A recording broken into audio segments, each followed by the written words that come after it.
Welcome back once again here to Dan White Field on this sun-splashed Friday afternoon, the final day of March, and we finally have spring. I guess they say in like a lamb, out like a lion, or in like a lion, out like a lamb, right? Is that the saying? I don't care what the saying is. I'm just so happy to say goodbye to March. Along with Dan Koontz, Eric Granstrom with you. We've got Uriah Darby here, also Lonnie England, as we bring you this second game of the doubleheader between Wenatchee or Eastmont and West Valley.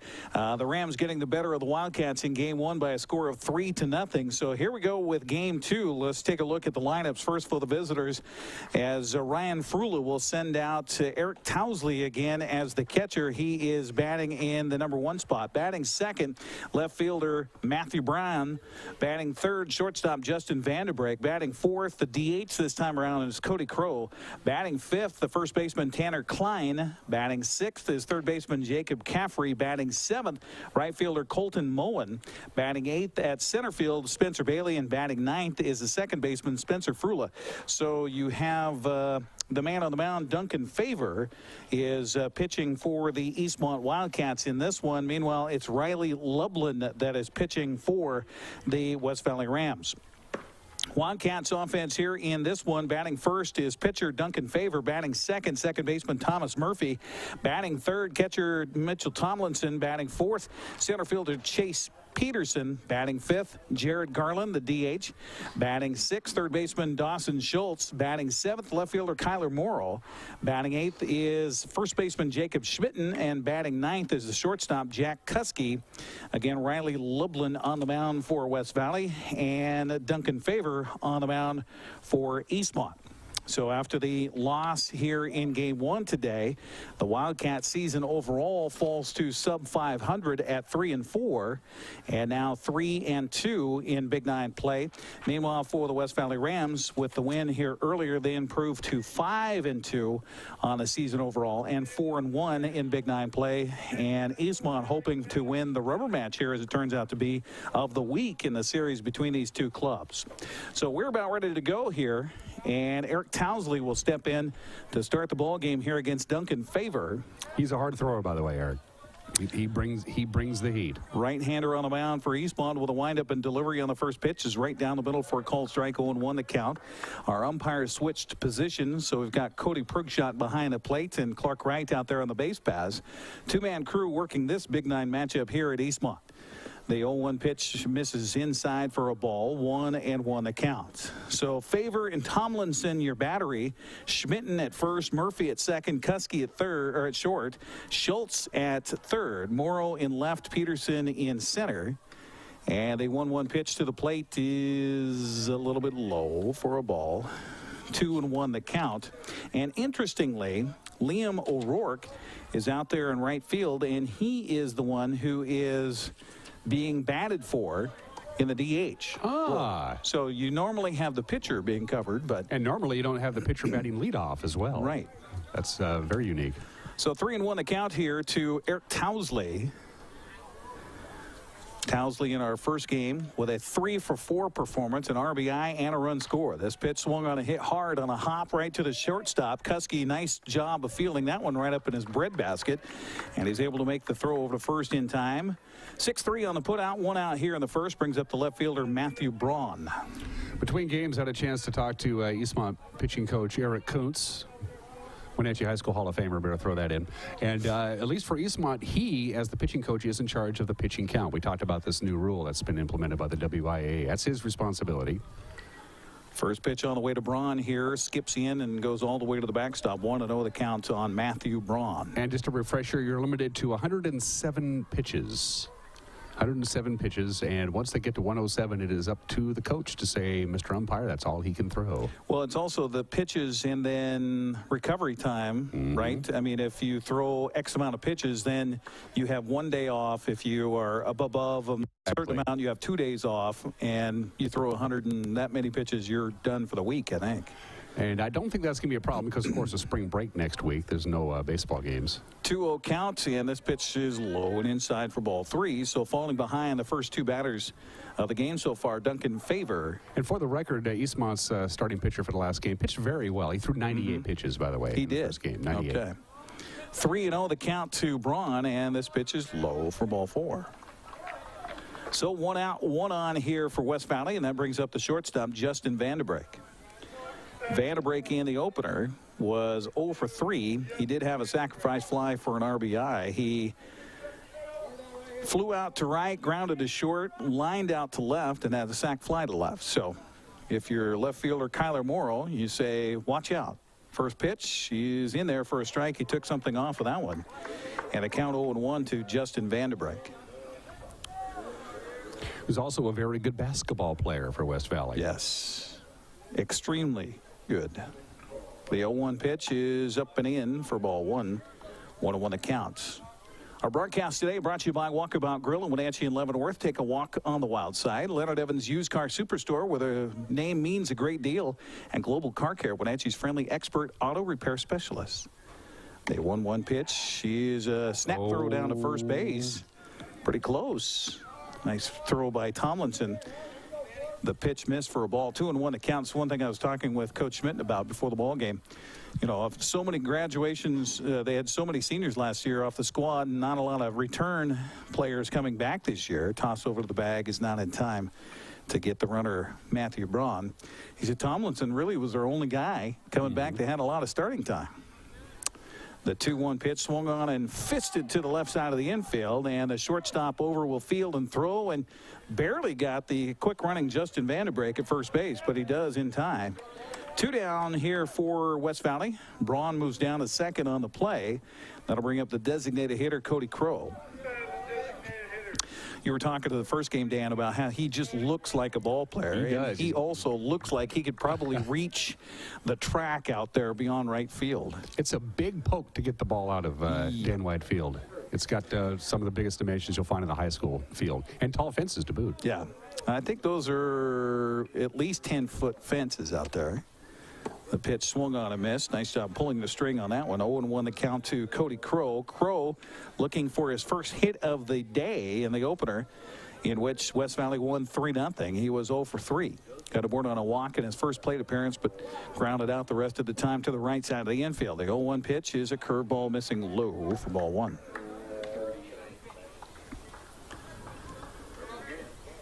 How many schools did you say next door at the track meet? There are at least 20 I can think of. There's a lot of charter buses in the parking lot.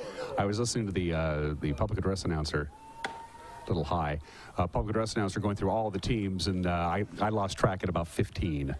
So all big schools, including, of course, the host, Eastmont. This is the 44th annual Eastmont Invite? Eastmont Invite, yeah. 2-1 the count to Cody Crow, and the pitch bounces in. Nice stop by Tomlinson, but the ball skips away, and that allows Matthew Braun to move down to third base on a wild pitch. And a count to Cody Crow at 3 balls and a strike. And West Valley was able to get a run early against Eastmont in the second inning in the opener. And now with 2 outs and a runner 90 feet away from Pater Tier, the 3-1 pitch swung on and fouled at the plate, and the count goes to 3-2. The area between home plate and the backstop here at Dan White Field, pretty tall, pretty thick grass. It's one of the few places of the infield that doesn't really get worn down a lot. And, of course, they have the wooden bunting. So I'm expecting if there's a wild pitch or a pass ball, it's going to hit that wooden bunting and probably just die, give him a chance to score. 3-2 pitch is low and in the dirt. Nice job by Tomlinson to keep an eye on it, as the runner at third will have to hold on a walk, the second of the inning here, given up by Duncan Favor. That'll bring up the first baseman, Tanner Klein. We did not see Tanner in the opening game, so Klein getting the task at first base here for the West Valley Rams. And Mitchell Tomlinson comes from behind the plate to give the indications to his defense on the infield in case the runner from first goes what they want to do with a runner at third base. 2 down here in the inning.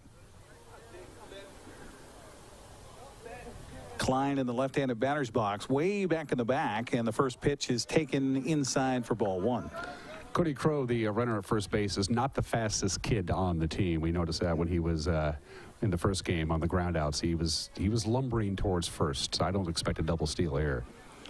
1-0 count. The runner from third breaks towards the home plate on the pitch to the plate, and it misses for ball 2. 2-0 the count. So a little bit of a struggle here for Duncan Favor in the first part of this game. So far scoreless West Valley threatening with 2 down here in the top of the first. And this pitch misses for ball 3. Seems to be overthrowing just a little bit, Eric. Just a little bit. That's what I'm seeing from Duncan.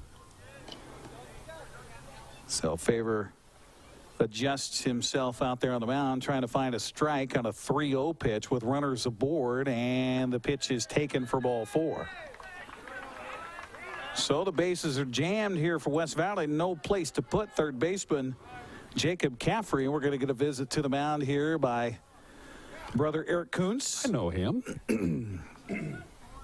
I think Eric's going to tell him to calm down. I don't think Duncan is particularly comfortable throwing from the stretch. I know I never was. I much preferred the windup. But now he has to throw from the stretch. He doesn't have much of a choice. Well, he could wind up with the bases loaded. That's true. And 2 now outs. He can, absolutely. And maybe that might be what Eric's telling him right now. Yep. If you feel a little more comfortable doing that. We had a little bit of a breeze come up in the latter stages of the first game, but that wind, whatever we did have, wasn't much, and it's pretty much died now. Just a little hint from center to right. Got a text from a friend between games. He said it was 64 at his place. Okay, temperature jumped a little bit. That's he's not a meteorologist, but of course neither am I. So. But you play one on TV. Yeah, but I play one on TV. So the sacks are full of Rams here with 2 down. And the pitch to the plate is low and outside for ball 1 to Jacob Caffrey. Caffrey in the opener. 0 for 2. He struck out twice. No, 1 for 2, or 1 for 3, that is. Struck out twice, had a single, and scored a run. In West Valley's 3-0 win, there's a strike. Count evens at 1 ball and 1 strike. And somehow you start throwing balls, and that plate and that strike zone seems to get smaller and smaller and smaller. The 1-1 pitch is a curveball in and hit him. Going to score a run. And Matthew Braun will trot home from third base. Cody Crow goes over to third. Tanner Klein to second. Jacob Caffrey to first. And that'll bring up right fielder Colton Moen. So there's a trivia question for you. You don't see that too often. Being hit by a pitch, are you awarded an RBI for that? You know, I know baseball, and I can't answer that question. I just cannot answer that question. You are awarded an RBI for that. Thank you. Fastball misses low for ball 1. 1-1 the count to Colton Moen, right fielder here for West Valley. And that right there was dangerous. Kind of sloppy. Baseball's always in play, and he kind of toss it around, and that's you got to stay with it. You got to stay with it. 1 run in for West Valley. Bases jammed. 2 outs. And Duncan Favor trying to find a way to get himself out of this jam. The 1-1 pitch swung on and hit hard, and that's going to head towards the soon-to-be-filled irrigation canal. Soon-to-be-filled. Count a ball and 2 strikes. Steve Hare and J.C. Beck went up to watch them start doing the prep work on the irrigation canal. Fascinating story. You'll see that on Monday. The 1-2 delivery by Favor. Fastball misses away for ball 2. A lot of pitches for Favor here in this first frame. Began harmlessly enough on a ground out by Towsley, then a walk to Braun. He's come around and scored. And when the bases were jammed in, Favor hit a batter, and this pitch low and away for ball 3. 3 walks in the inning and a hit batsman for Duncan Favor. Full count, 2 outs. Runners will be taken off here. And the 3-2 pitch to the plate is low for ball 4.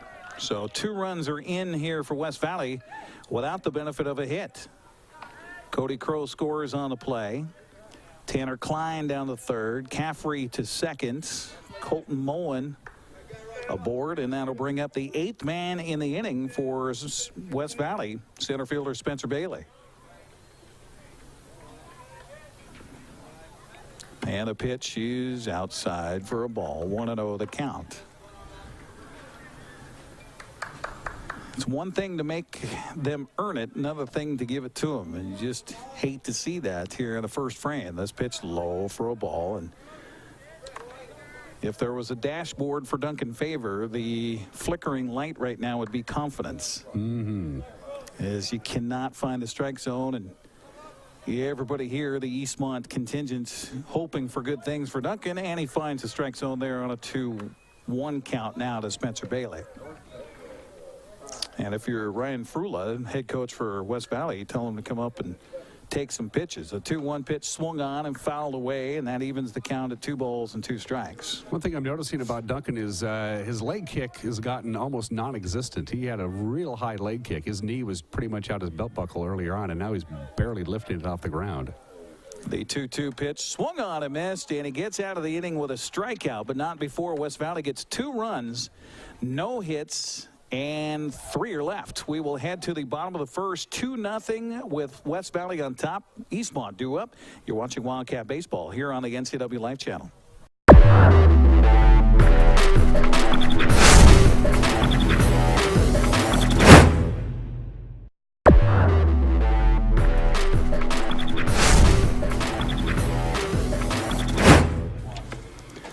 Welcome back once again here to Dan White Field on the campus of Eastmont High School, along with Dan Kuntz, Eric Grandstrom with you. 2 runs in for West Valley in that first without the benefit of a hit. Several walks, a hit batsman.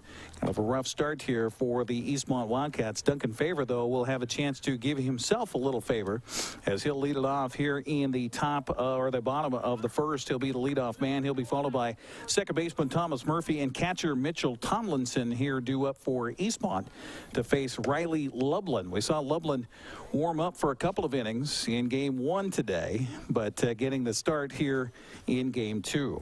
Dawson Schultz is warming up in the Eastmont bullpen after Duncan had a pretty difficult first inning, so we'll see.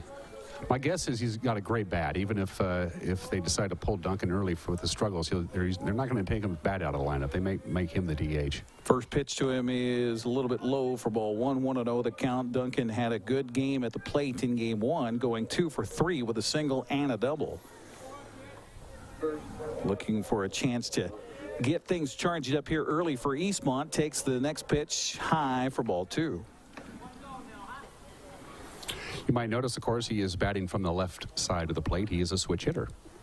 He was throwing, of course, right-handed in the first inning. The pitch from Lublin to the plate. This one's in for a strike. 2-1 the count to Duncan Favor. You don't see that too often in high school. No. You just don't. You don't see too many switch hitters. It's a discipline that takes a lot of work. And a 2-1 delivery curveball taken for strike 2. 2-2 the counts. Cody Prug shot behind the plate calling balls and strikes. Clark Wright up the first base line on the base paths here this afternoon for game 2 between the Wildcats and the Rams. The 2-2 pitch swung on and chopped over the mound towards the second baseman, off to his left after he was scooting to his right, and safe. No. Oh my. I thought that Duncan Favor was safe at first base. As did I. Holy cow. Tough play for Frula, who was moving to his right, and then suddenly that ball kind of kicked back to his left. He did a good job of getting a glove on it. I've been impressed with West Valley's defense all day. They've had to deal with a lot of very strange bounces, and they've handled them. I'll bring up Thomas Murphy for Eastmont, swinging at the first pitch and fouling it over towards the irrigation canal. It'll take a couple of bounces and head right in there. Now, when the canal's full, those balls will float. Yeah, so do they have somebody downstream with a net, I wonder? The old one, like McCovey Cove. Yeah, there you go. The old 1 pitch is taken for a strike. 0-2 the count. They're actually sending a kid down there to get it, it looks like. Oh, well, do it now while he can get down there, I suppose. Yeah. It's pretty deep. It's a good, 8 feet deep? Yeah, it is. 0-2 pitch on the way to the plate to swung on and fouled. Staying alive is Thomas Murphy. That's something as a public service to parents of kids that live anywhere near a canal here in the Wenatchee Valley.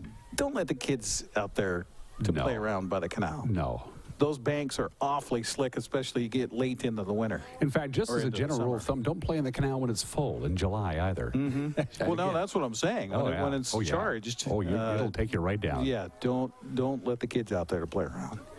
The 0-2 pitch to Murphy, swung on and chopped on the third base side, in on it, and not able to field it cleanly is the third baseman Jacob Caffrey, and so aboard is Thomas Murphy. I'm thinking that's a base hit. I think so too. We'll see what they score it up on the scoreboard here. It's odd to be so far away from the folks that are running things as far as the official book and the scoreboard. Yeah, they share a different press box. We're in a from us. different building. Nothing yet. Nothing yet. So they're still talking it over in the press box on the other side. Yep, they give him the hit. They did. Okay. So an infield single for Thomas Murphy. First pitch to Tomlinson, misses for a ball. 1-0 the count to Mitchell. Looking for his first hit on the day. 0 for 3 in game 1. The 1-0 pitch to the plate, high for a ball. 2-0 the count.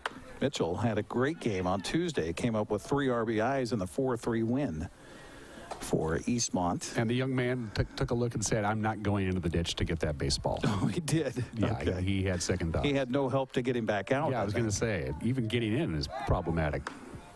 Toss over to the bag at first, not in time. Well, that's what Coach Frula for West Valley was talking about before the game. He says, you know, I'm not worried about the bats. Our job is to play defense and pitch. And they did in the first game, and they certainly did. 2-0 pitch to the plate, swung on and hit in the air to left field. That's going to drop down for a base hit. So Eastmont has a little business going here in the bottom half of the first on back-to-back singles. As Murphy moves down to second base, and that'll bring up center fielder Chase Peterson. We'll get a courtesy runner. Courtesy runner, that's right. Big difference. Big difference. Courtesy runner coming in is number 16, and I don't have a 16 on my roster. So we'll assume maybe off the JV roster that's Zach Visser. That was what I have to assume.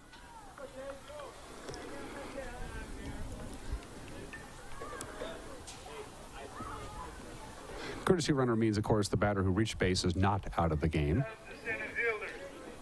Chase Peterson stepping up here for Eastmont with runners at first and second, 1 out, and the pitch to the plate taken for a strike. 0-1 to Chase, who was 0 for 3 in game 1 today. Eastmont shut out in the opener, 3-0 by West Valley. Dropped the Wildcats record to 3-2 in Big 9 play. Early in the season still for the Columbia Basin Big 9. The 0-1 pitch on the way to Peterson goes past him. That hit him. Did it hit him or sure not? Sounded like it did. No timeout call by the home plate umpire. He's looking. And meanwhile, I think Coach Schmidt is going to ask about that. Coach Schmidt asking if he was hit. I absolutely heard something. I heard a tick. Mm-hmm. I don't know if it was jersey or bats, but no call at all. So how about a wild pitch and both runners move up 90 feet?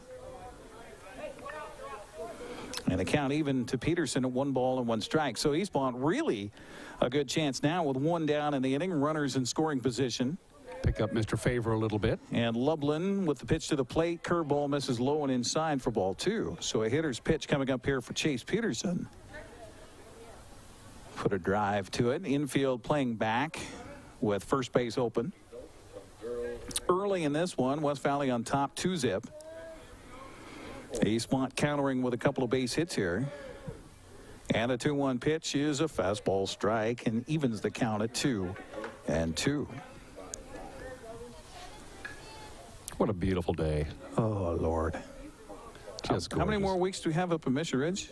They're going to open all the way through April. Through the end of the month? Through the end of the month, yep. Okay. We can see the ski runs up at Mission Ridge easily from our vantage point here. The 2-2 pitch to the plate. Swung on and missed. And gone on the strikeout is Chase Peterson. That'll bring up designated hitter Jared Garland. Nice job by Riley Lublin after falling behind on a wild pitch to move the runners up in scoring position. Chase was just guessing there. He was just he was hacking and never really had a chance to make contact. So now Jared Garland stepping in, the starting pitcher in game 1 today. Went 1 for 3 at the plate with a base hit in his first plate appearance. Would love to find a hole in the defense here. Drive in 1, maybe 2. A turn around and throw to the bag at second. And getting back there safely is Visser, the courtesy runner. Murphy down at third base. And Jared Garland waiting for the first pitch to come his way. Ducks are on the pond. 2 down here in the first for Eastmont. Yeah, the pitch to the plate is inside. Ducks on the pond. It's early in the year. We have to break out all of our baseball cliches, don't we? Well, you know, Dan, when these two teams get together. You could just throw the record right out the window, of course. Yes. I miss the old days when West Valley and Eastmont had such that rivalry. Oh, back in the Mid-Valley League, of course, which no longer exists anymore. Right. Check swing, but a strike called by the home plate umpire. Eastmont got yo-yoed, of course, for that was about 15 years ago. They got big enough, they joined the Big Nine, and they got small, and they had to go back to the Mid-Valley League. Then it was back to the Big Nine to stay. It was really interesting while they were doing the remodel on the high school and moving everybody around.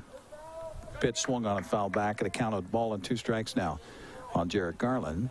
Didn't affect their overall school count as far as school size, but made it interesting for the district on bodies. Eastmont belongs in the Big Nine, and they're not going anywhere. It'll be interesting to see what happens with Moses Lake with a new high school on the horizon. That's going to be, they got a little while to figure out what they're going to do. What is that? They have an 5 years down the road? Yeah, it takes a good 3 years to build it. Right. I think the school district already has the land, but basically Moses Lake is going to have a second school, and with the current attendance, according to the WIA, of about 1,700, I'm assuming you slice that in half. Well, we saw that happen in the Tri-Cities with Pasco as one of the biggest schools in the state, and then they built Chiawana. And they were assuming both schools would drop down to 3A, but both schools stayed at 4A, which was surprising. This pitch misses high for a ball. 2-2 the count on Jarrett Garland. Eastmont down 2-zip.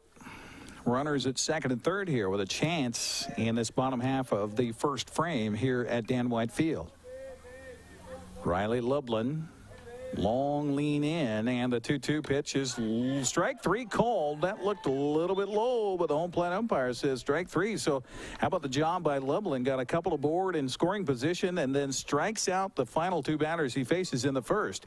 We'll head to the second. West Valley 2, Eastmont nothing. You're watching Wildcat Baseball on the NCW Life Channel.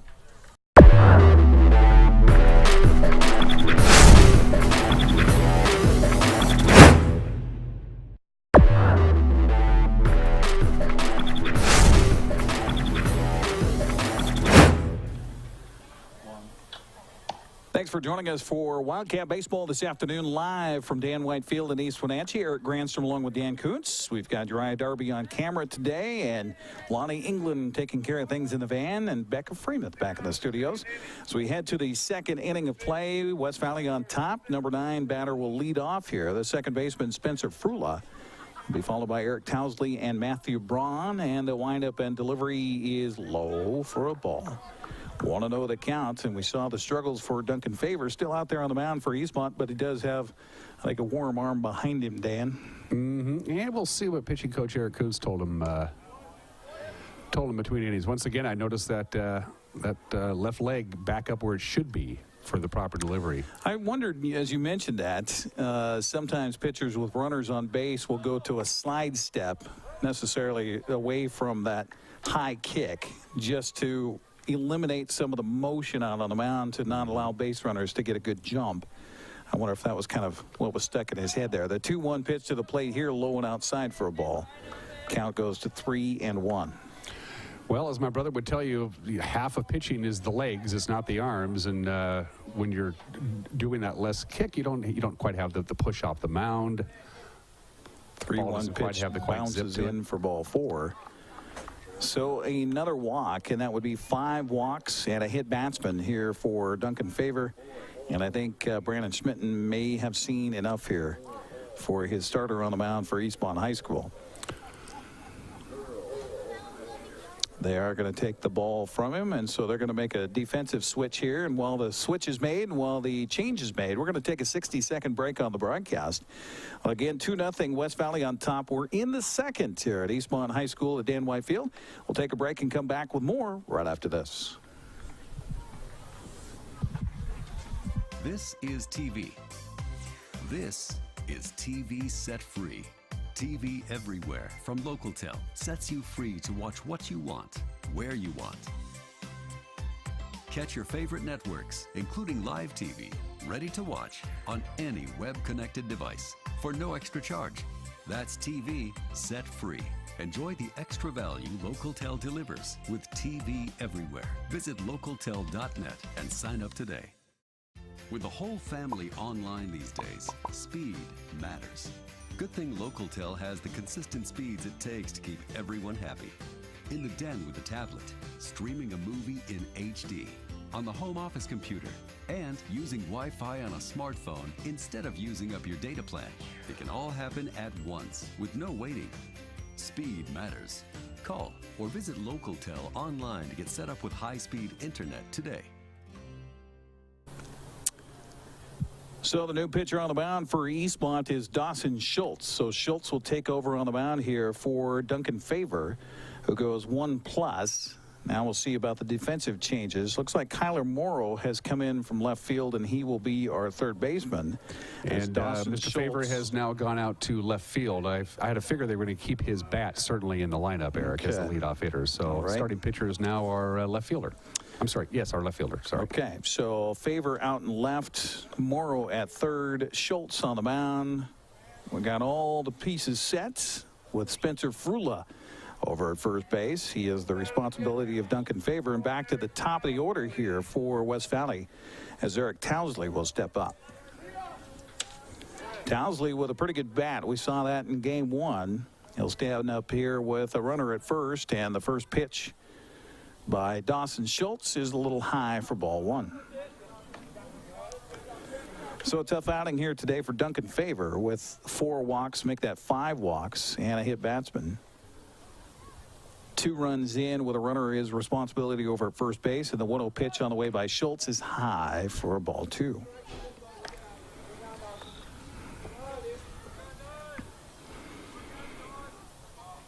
What a gorgeous day.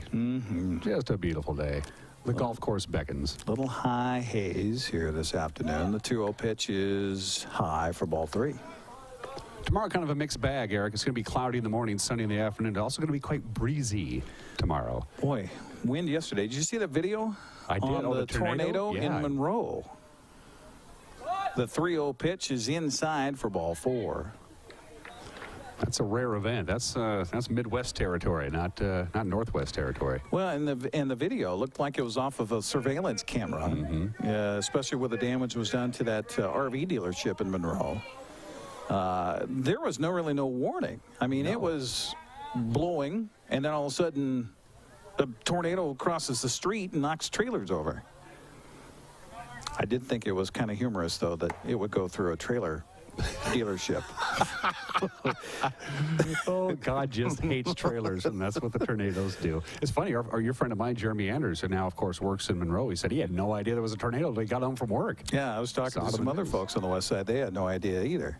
1-0 the count to Matthew Braun here as he turns to feign a bunt, takes the pitch for a strike, and the count 1 ball, 1 strike, and that's only our second strike thrown of this inning for Eastmont's pitching staff. Going to be interesting to see what Coach Schmitten plans to do with the team next week. Again, they're on spring break. Some guys are actually going to be going on family vacations and things like that. I don't know if they're going to be practicing at all or anything really next week. 1-1 pitch misses outside for ball 2. 2-1 to Braun.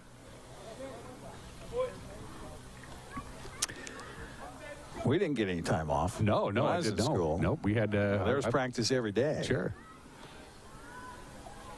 The 2-1 pitch on the way to the plate, bunted up the third baseline. Nice bunt. Excellent bunt. Mound is Schultz. The throw to first goes high and down the third baseline or first baseline, and a run will score on the throwing error as Frula comes around to score on the play. Towsley winds up at third base. E1 as Braun will wind up down at second base. So it's 3-0 now. Without a hit. Without a hit.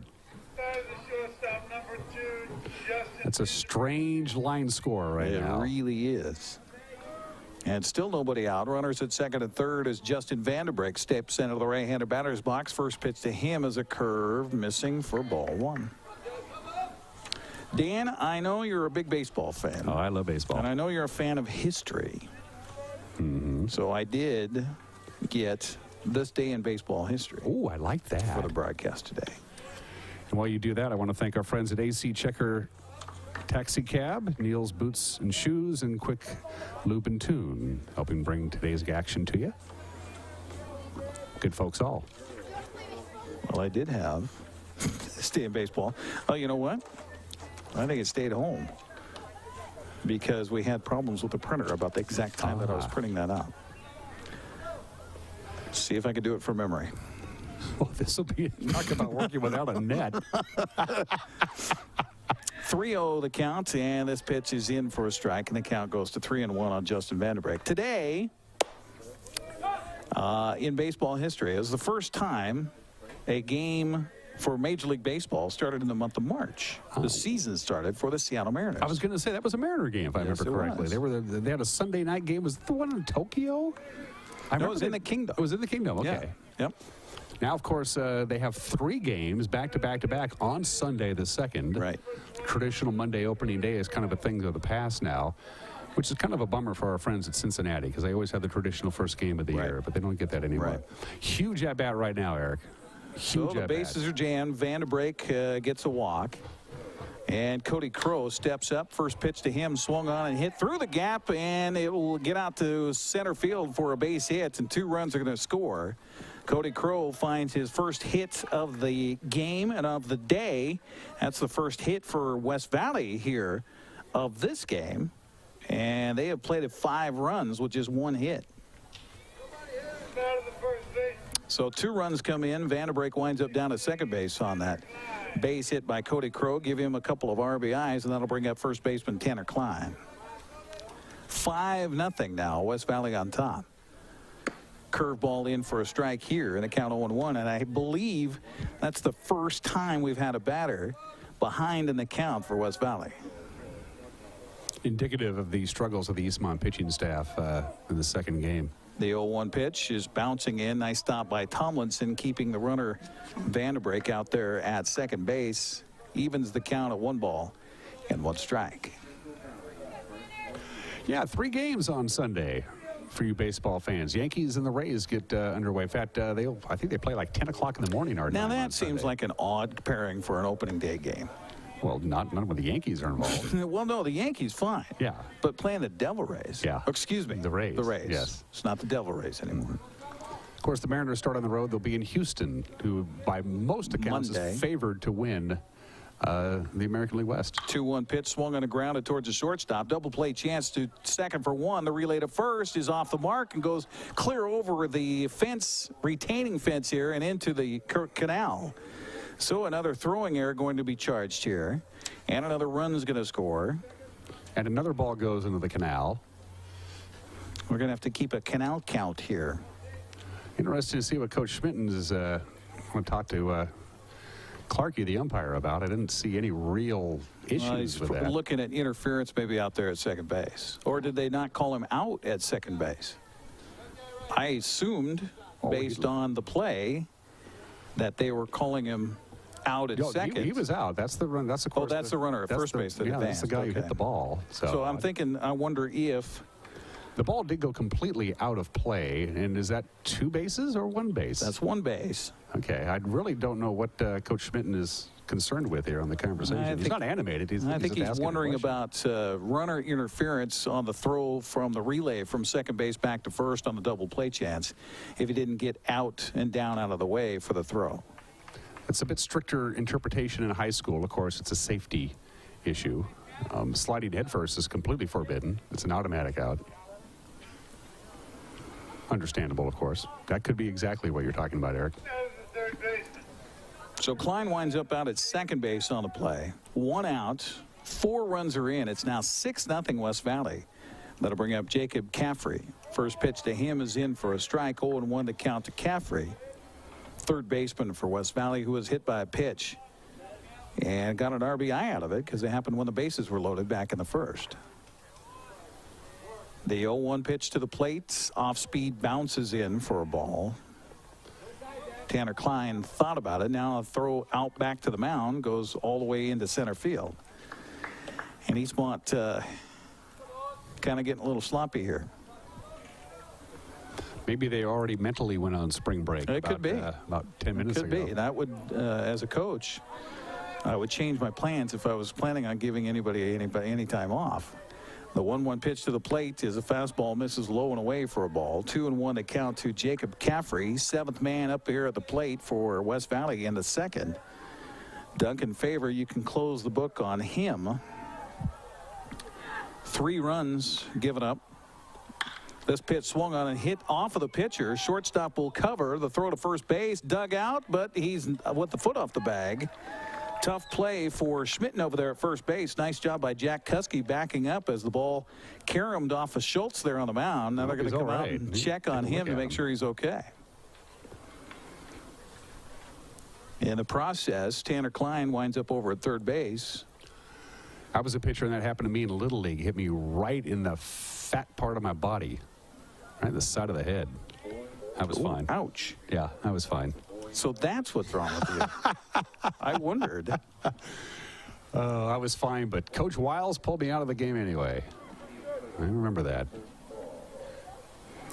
So looking at the scoreboard, are they charging an error there? I see a hit. I see it. No, I don't see a hit. No. Oh, that's an error. Yep. They charged an error. They charged an error. Okay. So the next is, I guess, an error on the throw to first base? The throw looked good. I guess it'd have to be on the first baseman. I think he pulled himself. I thought the throw was accurate. That was. Well, he was up the line. Yeah. Past the bag. So nonetheless, an error. That would be the third of the inning here for Eastmont. Runners on the corners with only 1 down. And the pitch swung on a hit back to the mound. He'll throw to second for 1. The relay to first is, well, he tried to reach out with a bare hand, did Schmitten. He did a nice job knocking the ball down. Kept it in play, which has been hard for Eastmont to do this inning. But, of course, now West Valley racking up another run. They get another run, so it's now 7-0 West Valley on top. Colton Mullen aboard on the fielder's choice. You can never assume the double play. So 2 down here, and the 9th man to the plate, center fielder Spencer Bailey. I still don't know if I agree with that official scores on the play before. No, I would have given him a base hit. Yeah, I would too. The ball reflected off the pitcher. I don't agree with that.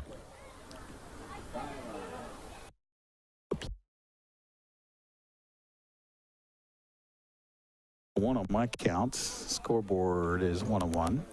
Okay. 7-0 West Valley on top. Some weird numbers in this one already. And the 1-1 pitch to the plate by Schultz is high for ball 2.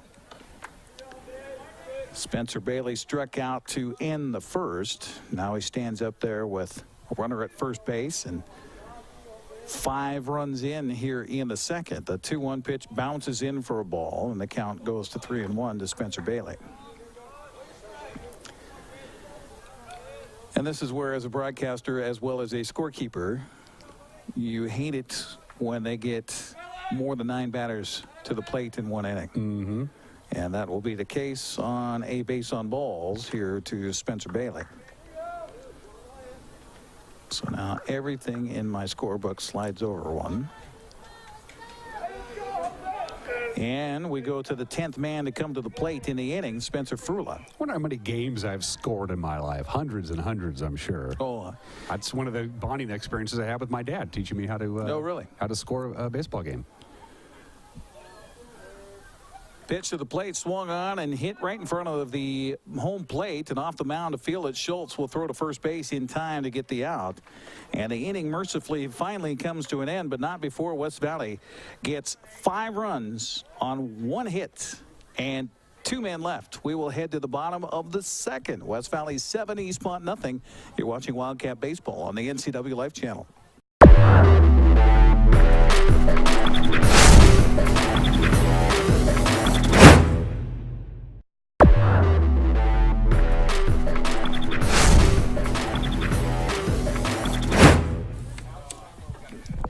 Welcome back once again to Dan White Field. To the bottom of the second we go.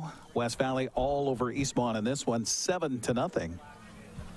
As Dawson Schultz, our new pitcher, will lead off here in the second. He'll be followed by left fielder Kyler Morrow and first baseman Jacob Schmitten. Coach Schmitten's instructions to his team: chip away, chip away, chip away. First pitch taken for a strike. 0-1 the count from Riley Lublin here for West Valley. Well, the old adage, how do you eat an elephant? 1 bite at a time. The 0-1 pitch swung on the ground to third, and right there to gobble it up Defensively, Jacob Caffrey there, the third baseman for West Valley. This Ram team really does play very crisp defense, Eric, especially their infield. I've been impressed with these guys. And Got that's to deal with some tricky hops. Yep. Their throws are true, on the money. It's a good defensive team. well, and that's all about repetition, fundamentals. You know, if you put your body in a good position, no matter where that ball hits and skips and bounces, if you put your body in front of it, you have a chance to knock it down. The first pitch here to Kyler Morrow misses for a ball, 1-0 the count to the left fielder. Curious to know how much indoor practice West Valley had to put up with in February and March before the snow went away. They might have had less snow down there. I was talking to the Davis coach. This pitch swung on and grounded up the first base line, and it's going to stay fair and Now will be that- an infield, basically a mistake swinging because, bunt. He hit his own struck ball with his foot. Did you see that? I didn't see it that. Clearly struck his foot. As he was running by, the ball kicked a little bit to the right, was going foul, and it hit the base runners. While it was in play, While it was hit in him. play, yes. So he should have been out. He should have been out. Yeah, the umpire missed that. That was pretty plain to see. So in the scorebook, it goes down as a hit. Runner at first for Eastmont, and a pitch here low and inside for a ball to Jacob Schmitten. It was right on the foul line, and either it kicked and hit his foot or he stepped on the ball slightly, but he definitely made contact with a batted ball in fair territory. He should be out. We'll have to go to the tape for that one. This pitch swung on and lifted in the air to right field, and backing up, pedaling backwards was the right fielder catching the ball. And the out recorded and staying at first on the play is Kyler Morrow. Last week at Recreation Park, the doubleheader victory for Wenatchee. Of course, their outfield was just a swamp. awful. Anytime any ball landed in the outfield grass, it just stopped. It just went ka-thunk. Made fielding just difficult. It's amazing what a week of fairly decent weather will do. And we had record rainfall on Tuesday night, by the way. Yeah. We had almost a quarter of an inch of rain. Jack Kuski up there, the number 9 hitter for Eastmont, takes the first pitch for ball 1, 1-0 the count with Morrow a lead at first. And the pitch to the plate is in there for a strike, evens the count of 1-1 strike on Jack Kuski. Was on the basketball team, didn't see a lot of playing time for Eastmont, but obviously getting the start here in a couple of games for the Wildcats. The 1-1 pitch, strike called inside corner, and the count goes to a ball and 2 strikes. So Riley Lublin out there on the mound for West Valley. You got to feel like you're invincible almost with a 7-run spot here in the bottom of the second. 1-2 the count. Runner at first with a lead, and the pitch misses high for ball 2. Sports on the NCW Live Channel brought to you by Walkabout Grill in Wenatchee and Leavenworth. Take a walk on the wild side. And by Leonard Evans Used Car Superstore, where the name means a great deal.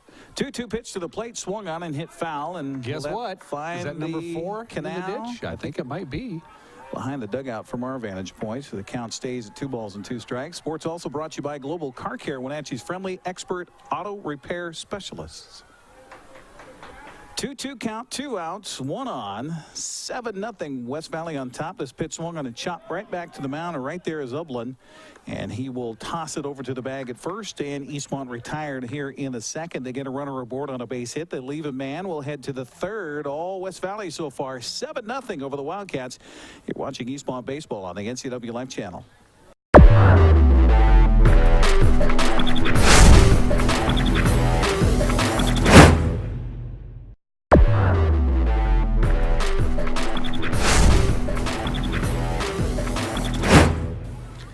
Here we go to the third inning of play, and due up here for West Valley, top of the order, Eric Towsley, Matthew Braun, and Justin Vandenbrake. I don't think I can remember the last time I saw a line score where a team has scored 7 runs with just 1 base hit. It's perplexing to me, my friend. We've had some defensive changes. Eastmont's leadoff hitter has moved from left field to center field now. That's Duncan Favor. And I believe the number 11 is now taking position in left field, Eric. Well, Kyler Morrow was out there to begin with. So now Kyler Morrow has gone back to left field. He came into third when they made the pitching change last inning. So Dawson Schultz is back there at third base. So we got a new pitcher. Is what the deal is. It took us a while to figure that one out. Chase Peterson is now pitching. It's early in the year for us too, folks. It is. First pitch, he is in there for a strike. 0-1 the count to Eric Tousley.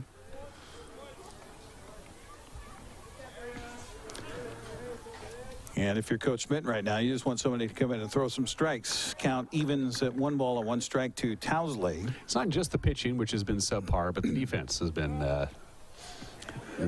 really not very good for Eastmont in the second game. 1-1 pitch is a little inside for ball 2. 2-1 the count. So now the next question, Dan, with my eyeballs here, is who's our center fielder since Chase Peterson was the center That fielder? is, I believe, Duncan Favorite. Okay, so they moved him around. That This ball pitch was swung on a hit hard to right field on the horse, coming down with it. O'Rourke out there. Nice defensive play. So Liam comes up with the grab on the run. 1 down here in the third. Almost a little moral victory for Eastmont. But again, that ball was struck well. It was. It was hit to somebody, but it was hit well. That'll bring up left fielder Matthew Braun. Well, you remember that for the Mariners season a year ago. It seemed that they were hitting the ball on a screw, but right at people for just so many games the late part of that season. Braun takes the first pitch for a strike. 0-1 the count to Matthew Braun, who's scored twice, walked once, got aboard on an error. This pitch is in there for a strike. 0-2 the count. Your friend and mine, Steve Hare, predicted that King Felix would be traded by mid-season. Really? Yes. Interesting. Well, he'll get the start on Monday at Houston. His, 9th, I think, opening day start. This pitch misses for a ball. 1-2 the count. As King Felix goes, so goes the Mariners in many respects. That is the case. He's no longer the days of the guaranteed W when he takes the mound. The 1-2 pitch on the way to the plate is a little outside for a ball. 2-2 the count to Matthew Braun. Second man up here in the third with West Valley on top of Eastmont 7-0. Appreciate you joining us here this afternoon on the NCW Life Channel. I'm Eric Grandstrom along with Dan Coots. This pitch swung on and chopped over the mound towards the second baseman. And fielding it nicely and tossing to the bag is Thomas Murphy. And so 4-3 on the put out there. 2 down here in the third, and that'll bring up shortstop Justin Vanderbrake. Reminds me, talking about the Mariners, my first ever paying attention to, now I'd seen scorebooks because my dad was a Little League coach forever, but when I paid attention to the scorebook was at my grandmother's house. She was a huge Mariner fan and scored every single game listening to Dave Niehaus on the radio. There are a lot worse hobbies to have than that. Sounds like a great and she thing. was massive into crossword puzzles. 1-0 pitch on the way is... Went through a lot of pens and pencils, I'm assuming. Yep. And she had that radio cranked to Cairo out of Seattle. And would listen to Dave Niehaus call the games way back in the day. She'd bake him cookies all the time and send them to him during the season. Really? Yeah, oh yeah. Anybody done that for you in your many years of broadcasting? No, baseball? I will say, though, that when I did Apple Sox games on the radio back in the day, we were up in Kelowna for an early season matchup with the Falcons. This pitch is across for a strike, and the count goes to 3-1 on Vanderbrake. And the owner of the Kelowna franchise came up and brought 2 beers to my broadcast location during the game. This pitch swung on the ground into the shortstop, and under the glove of Kuski, the ball will go out into left field. And it's got to be a base hit. I think a base hit there. It didn't touch his glove. Never touched it, so.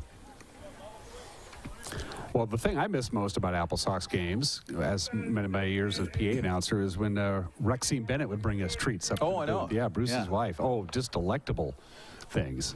And it sounds odd to say that Bruce Bennett is not going to be doing the scorebook for the Apple Sox this year. Cody Crow steps up. He's got a 2-run single to his credit. Toss over to the bag at first by Peterson, not in time.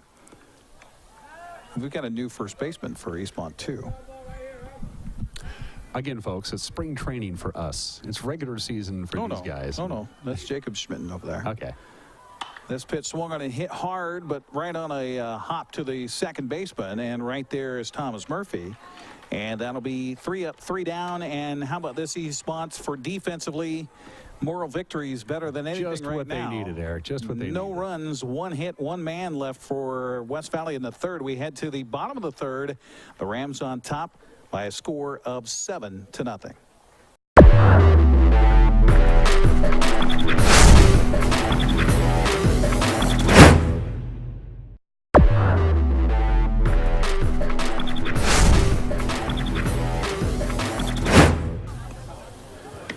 Welcome back once again here to Dan White Field in East Wenatchee, home of the Wildcats. They trail the West Valley Rams here 7-0 in Game 2 of our doubleheader today, along with Dan Kuntz and Uriah Darby and Lonnie England. I'm Eric Granstrom.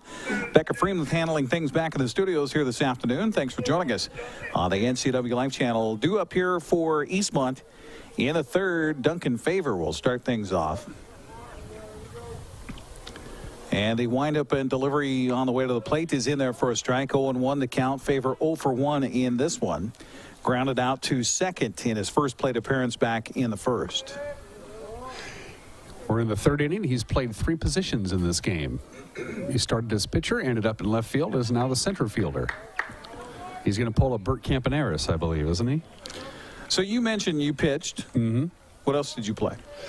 Team sports. I played. No, baseball. Baseball. Played baseball. You more than pitch, or? Nope. I was a pitcher and first baseman. That's what we did. We had a 2-man rotation back in Little League. Me and Jerry Maxey.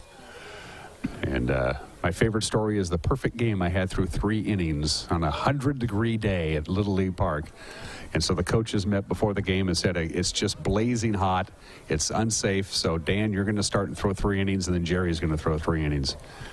And I can't remember the team we were playing. I want to say Joe L.T. Ford, maybe Tilly Equipment, and I had a perfect game through 3 innings.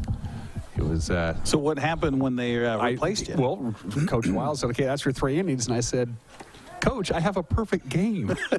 Nobody has reached first base. You can't pull me." So sorry, we had an agreement. Well, number 1, it's Little League. Yeah, it was Little League. And number 2, it's the third inning. I was throwing so good. I just had all my good stuff. And it's all been downhill from then. Yeah, pretty much. Basically. Yeah. I discovered golf and girls. Oh, is what happened. Yeah. See, I've said that, and I said that to my daughter when she was younger. I said, if you could stay away from boys, you'll be in good shape. I said, if I could have stayed away from girls, I would have had a 4.0 grade point average in high school. Full count here to Favor, and the pitch is a check swing, bouncer over the mound right to the shortstop. Vanderbreak fields. Another great defensive play. Again, did you see that? Right when he hit the seam where the grass meets the dirt, it just like a billiard ball in a pool table, and he was able to scoop it up and throw him out. Again, very impressed with this Ram defense. 1 out for Eastmont in the third, brings up second baseman Thomas Murphy. Murphy got a base hit in his first plate appearance in the first. And they wind up in delivery from Lublin is swung on and fouled off of the catcher. And Cody Bregshot going to give the catcher a little moment here to collect himself as that smarts. Next broadcast live here for the NCW Live Channel will be next Friday. Boys soccer next door here at the stadium as Eisenhower comes to town. 7 o'clock game time. Next Friday night right here on the NCW Live Channel. Our soccer voice, Sebastian Moraga, came by today. Looking forward to calling that game next week. Sebastian does a great job for us. Appreciate he and Matt Wisen for teaming up on our soccer broadcast here on the NCW Live Channel. The 0-1 pitch swung on, and this one's not going to find the canal. I think it's beyond the canal. Ooh, the record for canal balls in a single game here at Dan White Field is 6. We were closing in on that. Okay. So. When it's a 7-0 bowl game and kind of squirrely numbers up there, you start looking for other things to talk about. This pitch misses for a ball. 1-2 to count on Thomas Murphy, second baseman for Eastmont. Long season to go, so your one day does not determine your entire quest. Murphy takes pitch outside. 2-2 count now. Kind of a unique scheduling quirk this year. 2-2. Wenatchee and Eastmont play the exact same teams, including non-leagues. They played Sumner, Richland, a non-league game. That's right.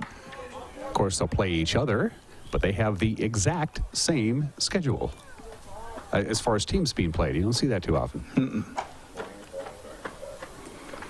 Of course, we'll have Eastmont and Wenatchee latter part of the season. In fact, last week of the regular season. Looking forward to that. Right here on the NCW Life Channel. This pitch misses away, so a walk. Nice at bat for Thomas Murphy. Was behind in the count and works himself aboard with one down. Brings up the catcher, Mitchell Tomlinson. Tomlinson 1 for 1 in this one. Chip away, chip away, chip away. 7-0. That was a Red Hot Chili Pepper song, wasn't it? It was. It's been a long week. It's been a long week. It does. But we have a nice, quiet week next week from the world of sports. Since you're here, you should talk about the fact of what's happening Monday on Wake Up Wenatchee Valley. Yeah, we expand to a full hour. What are you going to talk about?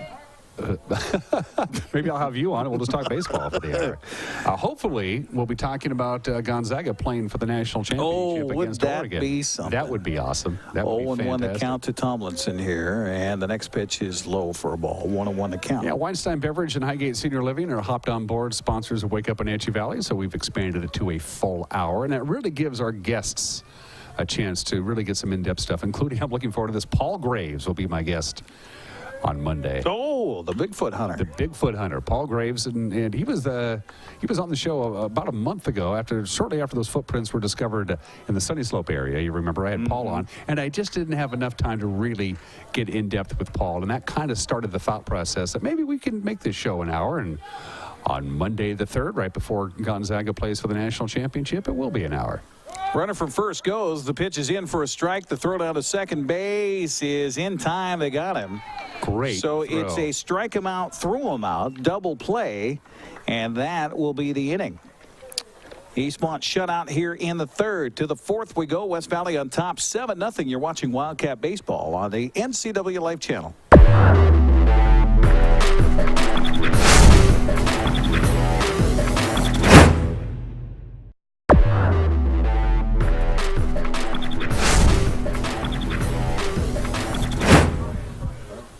Beautiful afternoon for baseball. So we're playing 2 here today on the NCW Life Channel, along with Dan Kuntz, Eric Grandstrom, as we head to the 4th inning of play. West Valley on top by a score of 7-0, and doing that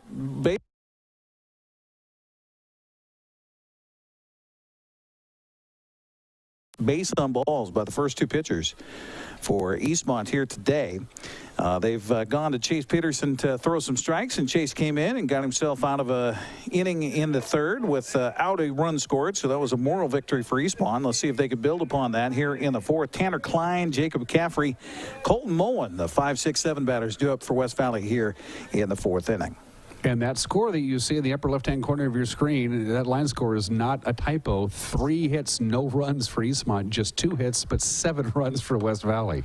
Strike taken by Tanner Klein on the first pitch to him. He is 0 for 1, got aboard on an error and scored a run in the 2nd.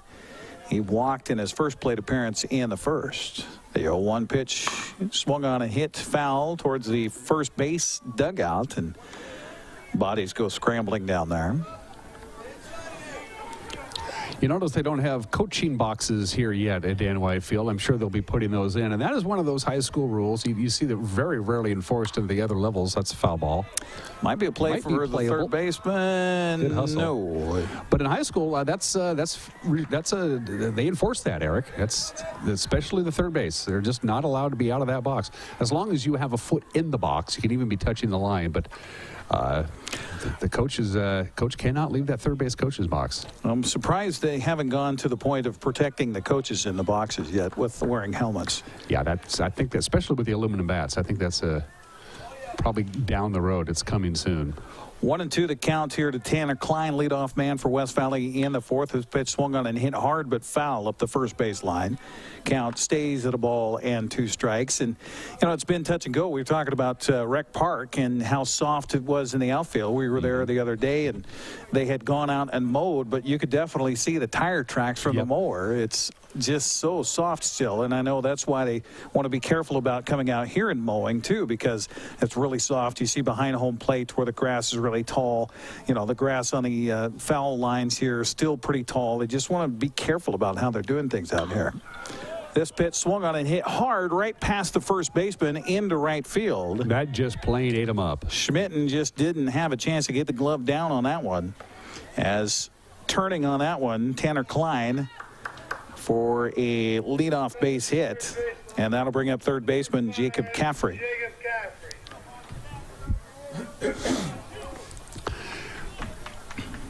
Caffrey on the day so far. Let's see. I got a board on an error. That wasn't one that we thought shouldn't have been an error, but was ruled an error. Back in the second, he was hit by a pitch with the bases loaded in the first. So 3 hits on the board for West Valley. 7 runs on 3 hits, no errors. This pitch is in for a strike. 0-1 the count on Caffrey. No runs, 3 hits, and 4 errors for Eastmont. Very strange line score. Pretty good lead out there at first by Klein. He stays. The pitch is high, and the count goes to a ball and a strike on Jacob Caffrey. Caffrey makes me think of McCaffrey, which makes me think of the NFL draft. Also, once we get to the month of April, coming up just a few weeks away. Toss over to the bag at first, not in time. Member of the Legion of Boom celebrating a birthday today. Also the subject of trade rumors. Richard Mr. Sherman. Yeah, he's 28 years old today. He started every game he's ever played for the Seahawks. This pitch swung on and popped up down the right field line. This is going to be trouble. There's no way he's going to get to. Oh, my. O'Rourke almost came up with that ball. I thought there's no way, and I thought it was going to be trouble because it was looking like it was going to be a fair ball down the right field line. O'Rourke made a long run. How far did he run for that? 30 yards? Maybe longer than that. Turns out to be a foul ball and a strike 2 to Caffrey. But Richard Sherman, I wonder if he's talked himself almost into being a trade speculation with some of the antics he's done. 1-2 pitch, snap throw down to first base, not in time. Count evens to Caffrey. Had 2 balls and 2 strikes. My personal favorite, Cam Chancellor, turns 29 on Monday. He'll be in the birthday club on Wake Up Wenatchee Valley. Team captain. 2-2 pitch swung on, and boy, he swung at that pitch so late it was almost in Tomlinson's glove when he swung at it. Count 2 balls, 2 strikes. Speaking of baseball and the Yankees, as we were earlier, classic last night on ESPN. It was the World Series with the Yankees from 81? Oh, the Yankee-Dodger series from 81. Dodgers got the best of the Yanks that year. Ron Say, all those names. Been a while since I've even thought about some of those names. Pitch misses for a ball. 3-2 the count, but Dusty Baker, outfielder at the time for the Dodgers. Great rivalry back at Davey Lopes, sure. Bill Russell. Don Sutton probably pitching. Close play at the bag at first, not in time though. That 81 Yankee team was a different kind of team, of course. That was the first year that Dave Winfield had joined the team. So it was the one and only year that Reggie Jackson and Dave Winfield were teammates. They got the runner picked off in a rundown now between first and second. Nice job by the Eastmont defense that time. Guessing right was the pitcher, Peterson. So 1-3-6, caught stealing for the first down. That clears up the base paths with a full count here to Caffrey.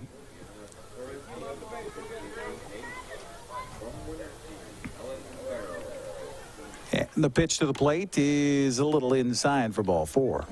ESPN Classic's been showing a lot of classic baseball games to get ready for the 2017 What was interesting campaign. about that broadcast, when I didn't remember this from back in that time, but you had Howard Cosell and Keith Jackson on the same broadcast. Yeah. And I think probably, Jim Palmer was probably in that group? Yep. Toss over to the bag at first, not in time. That was about the time that Jim just finished pitching. To bring him up in the booth. Those are great things to watch. Almost all of them, of course, are available on YouTube. It gets me through the winter. This pitch is high and outside. Snap throw again down to first base. Of course, Disney owns ABC and ESPN, so those are all you get to see on ESPN Classic is old ABC broadcasts. Right. The old NBC broadcasts are owned by Universal, but they don't have their own sports network. I'd like to see some of the great NBC telecasts. Some of them are on YouTube. So that would have been, well, Dick Enberg did a lot of that, didn't he, for NBC back in the day? Love Dick Enberg. 2-0 count to Colton Moen here, and the pitch to the plate is swung on and missed. Count goes to 2-1 on Moen. Caffrey at first, one down for West Valley here in the fourth as they lead at 7-0. Appreciate you joining us here on the NCW Life Channel. Another toss to the bag at first, not in time. For me, it was Pete Van Weeren on WTCG, Turner Communication Groups, the precursor to WTBS. Now, of course, it's just TBS because the Superstation, they were on our local cable network in the 70s. So we all got to watch a lot of Atlanta Braves baseball when they were really, really bad. But with the Skip Carey and Pete Van Weeren, those were some great memories. 2-2 pitch to the plate, swung on and fouled away, and the count remains at 2-2. What happened to Skip Carey's son? He used to be part of the Mariners broadcast crew. I assume he's probably in baseball somewhere around Major Leagues. But I'm ready for baseball. 2-2 wind up and delivery by Peterson here. Curveball misses outside for ball 3. In fact, just yesterday I renewed my MLB Network subscription. So, how many games do you try to watch at once, Dan? I watch if the Yankees are Which, on and by I'm the not way, working. available on Local-Tel. Yes, absolutely. Toss to the bag at first again, not in time. It's a great package. Basically, if the game is not on in your local area, you can watch any Major League Baseball game you want online live. And you can pick, of course, your radio call, your TV call, home or away. Pitch is swung on. Might be a play for the first baseman. Ooh, hit the top of the bar. That is the chain link area behind the dugout on the first base side. Jacob Schmitten giving chase over there. But we've seen some interesting foul balls in these two games. A bunch in the ditch. One that almost took off the coach's head of West Valley in the first game. 3-2 count here with one on and one out in the fourth for West Valley. And Peterson again with a long, sneaky look over his shoulder. And then we're going to get a timeout taken by the home plate umpire that was asked for and given to Colton Moen at the plate. Spencer Bailey on deck here for West Valley. Pending the double play chance, I suppose, for the defense. And again, Peterson ready with the 3-2 pitch to the plate. It's low and inside for a ball. So back-to-back walks given up after a base hit to Tanner Klein. Klein caught stealing. Runners at first and second, and that'll bring up the center fielder Spencer Bailey. Bailey 0 for 1, struck out in the first and walked in the second. So keep stacking up the walks here. 10 walks given up by the pitching staff for Eastmont in this one. Pitch to the plate, swing and a miss by Spencer Bailey. 0-1 the count. That had some heat to it. And he really wanted a piece of that pitch, too. Peterson puts his right foot in front of the rubber, checks the runner out there at second base, and the pitch to the plate is a check swing, but he went around, says the home plate umpire. And the count 0-2 quickly on Spencer Bailey. Boy, a strikeout would come nicely right now for Eastmont's defense. Looking through the score right now, and there has not been a strikeout by the pitching staff so far. The 0-2 pitch, curveball, strike 3 called, and just what the doctor ordered. 2 down here in the fourth, and that'll bring up the second baseman, Spencer Frula.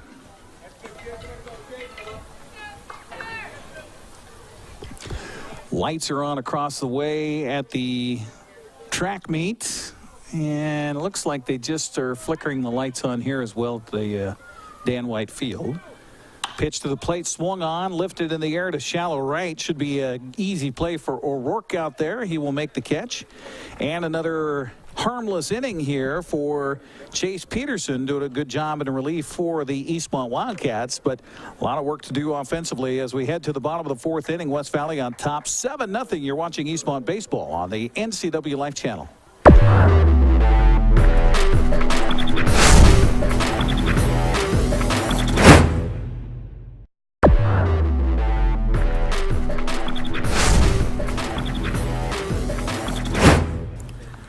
To the bottom of the fourth inning we go. West Valley on top by a score of 7-0. 7 runs, 3 hits, no errors for West Valley. No runs, 3 hits, and 4 errors for Eastmont.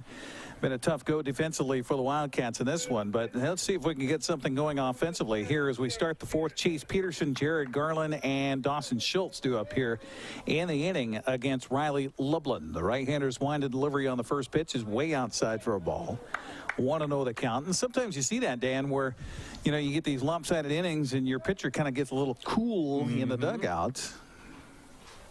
The 1-0 pitch swung on and a fly ball into left center, and the wind kind of blew that one a little bit. The wind has come up just a little bit here as we get into this middle part of game 2. The out recorded, Bailey out there on the catch. And again, it is supposed to be a tad on the breezy side for Saturday. Just a little heads up on that if you have some outdoor activities.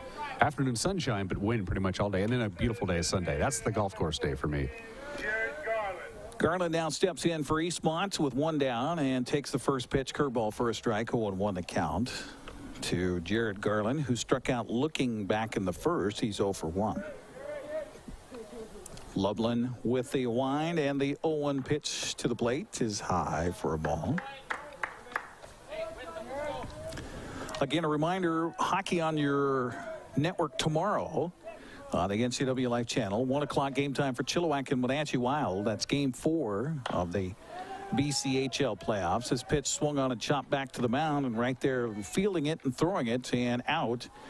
Riley Lublin on the play. 1-3 on the putout. 2 outs here for Eastmont in the fourth. Brings up the Dawson Schultz. That is the third baseman, number 17, Dawson Schultz. Schultz has been around the field defensively for Eastmont in this one. Third base now. He was pitcher. Then he was left field. Then he was third base, and that's where he still is. Fouled the first pitch off. Was that a foul ball? Or a ball?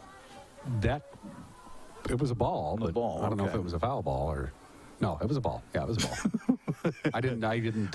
We're still early in the season. It's still early in the season. 1-0 pitch swung on and hit on a hop, and the Vanderbreak. It's just a vacuum out there at shortstop. And he makes that look easy once again here for West Valley defensively. A 1-2-3 story for Eastmont. In the fourth to the fifth we go. It is the Rams leading the Wildcats 7-0. You're watching Eastmont Baseball on the NCW Life Channel.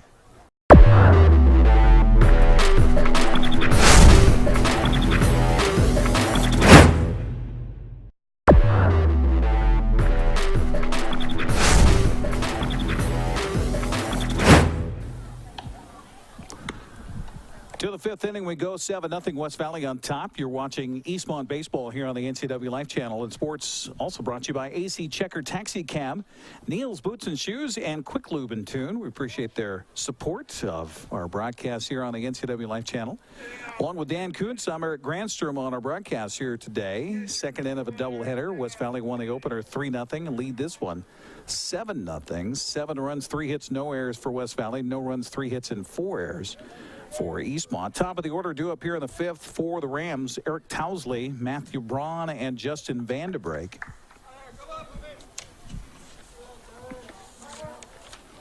To face Chase Peterson on the mound for Eastmont. He's at least given Eastmont their most consistent performance so far. He's kept Eastmont in this game. When it got to 7-0, it looked like this could be just a runaway, but he's bared down. West Valley hasn't scored the last couple of innings. Yeah, working his third inning of relief here for Eastmont and kept them off the scoreboard. This pitch swung on and lifted in the air to right field. Is going to drop down for a base hit in front of O'Rourke out there. The tip of the bat came out. Pitcher's picking it up. I think that's the end of the aluminum bat. Did you see that? I didn't see that. Yes, that was that strange little sound that you saw. It came out towards the pitcher's mound. It was it was a ring-looking thing, kind of like a tuna fish can. I think it was. So that cupped end of the aluminum bat. Yeah, that's what I think it was. That bat is now garbage, or a fungo bat, if you will. Most kids nowadays, especially serious high school baseball players, they buy their own bat now. And you know, it becomes part of the family. They don't let anybody else play with it. Do they name it? Good point. I don't know. 0-1 the count here to Matthew Braun with 1 on, nobody down here in the fifth for West Valley. What was it, Wonder Stick? What was the... Oh, yeah, what was it from the Natural? The Natural. Wonder something. 0-1 the count. The toss over to the bag at first, not in time to get Eric Tousley. But like all baseball players, you get attached. I still have the glove I've been using for 25 years. It's just it's been completely worn down to nothing. It's just a complete floppy, but there's no way I'm ever going to get rid of it, ever. And I have no interest in breaking in a new glove at my age. But I would never give up that particular glove either. I had, the ball got off of the first baseman's glove, and that's going to allow the runner at first to scamper down to second. That's going to be an E3. Ball was right to him on the pickoff move by Peterson, but Schmidt not able to handle it over there at the bag, and so down to second goes Tousley. Meanwhile, the count to Braun at no balls and 2 strikes. Outside with that one, 1-2. I had a giant, I was a catcher, so I had my catcher's glove. But then I had a fielder's glove that was actually, I think, a softball outfielder's glove. So it was huge. Oh, yeah, you could sleep in it. Yeah. 1-2. The pitch swung on a missed and gone with a strikeout. Second strikeout for Chase Peterson. So did you wear the mitt barehanded, or did you put your batting glove and then put the mitt on top of that? Well, that glove was so big, I had to put the batting glove on my left hand and put it inside, or else it would fall off. I think it was half a cow I had on the end of my hand. Justin Vanderbrake steps in here for West Valley, and the first pitch curveball taken for a strike, 0-1 the count. But my coach, high school coach, decided that he wanted to give me a little break behind the dish, especially when we played these doubleheaders, and tried to make me an outfielder. You notice I say tried.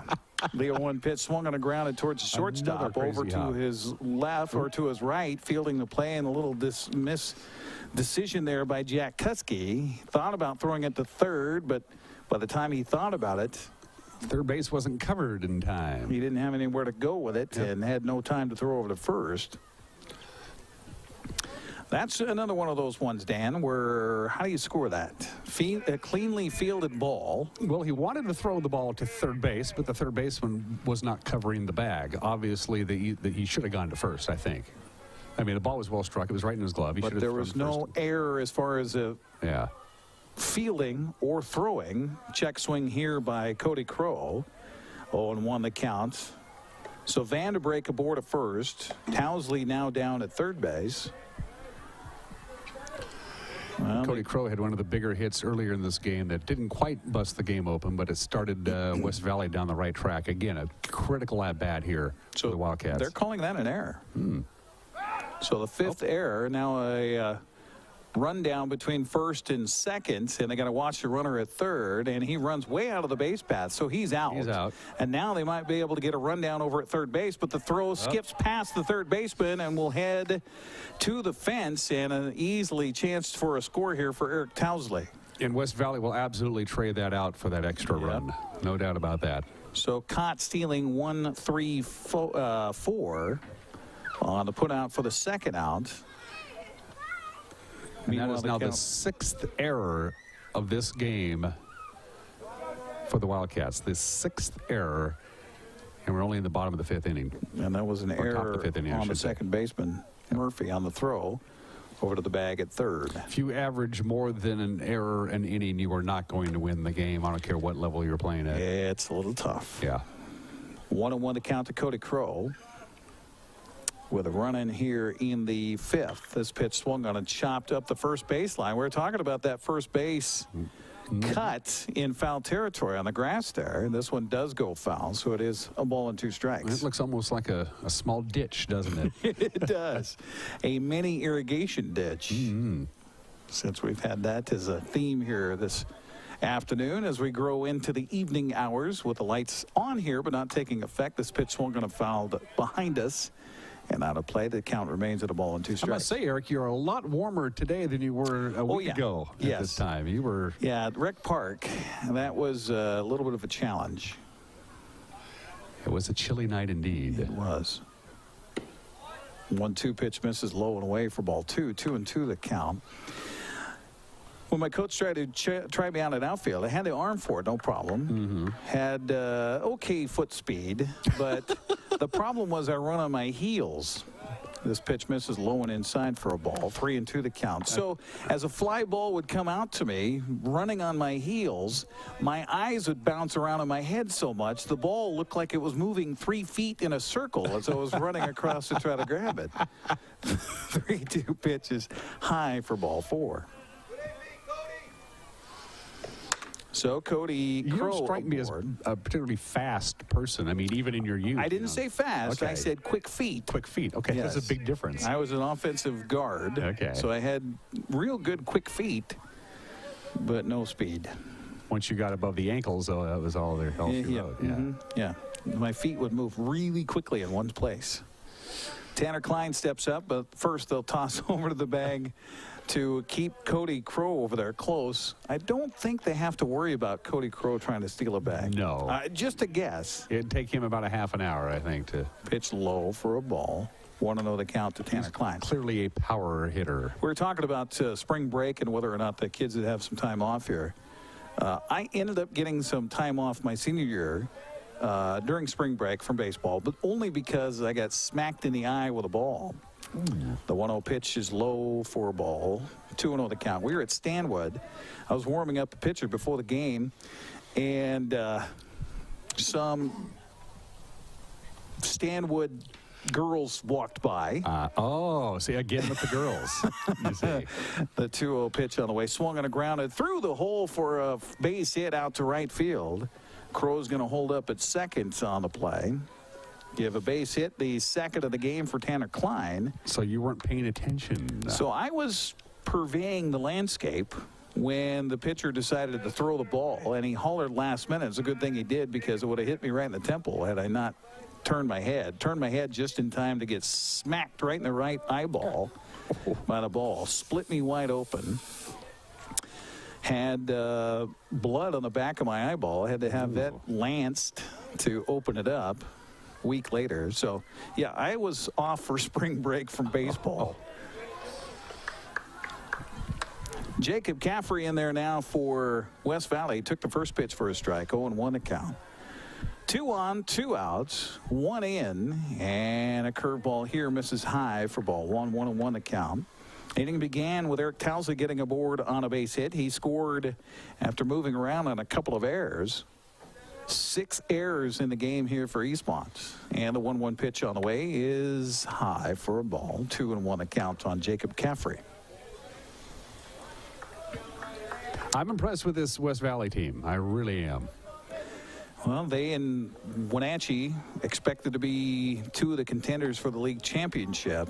This pitch misses high for ball 2 or ball 3. 3-1 the count to Caffrey. And Coach Zender has an almost impossible act to follow. The Panthers went 24-1 and finished 3rd in state last year. Just a phenomenal year. Well, West Valley lost to him to get to the Final Four, right? Mm-hmm. 3-1 count to Caffrey. The pitch by Peterson is high for ball 4. So the base is loaded here for West Valley in the 5th. But Coach Zender's team last year was senior laden. I mean, it was almost all seniors, so I didn't really have any idea what kind of junior varsity team they had last year, because none of them got to see varsity action. We've got a pinch hitter here for West Valley, as it will be Michael Arnold, who was our starting pitcher in game 1, if I remember right. Takes the first pitch for ball 1. And you'll see this a lot in high school baseball. We saw it last week, as a matter of fact. West Valley's coach is looking for that magic 10th run to shorten the game up a little bit. This pitch swung on and hit on a hop right to the third baseman. And coming over to field and record the final out himself is Dawson Schultz, and that'll do it for West Valley. But the Rams get another run on a base hit. They leave 3. We will head to the bottom of the 5th. It is 8-0 West Valley over Eastmont. You're watching Wildcat Baseball on the NCW Life Channel.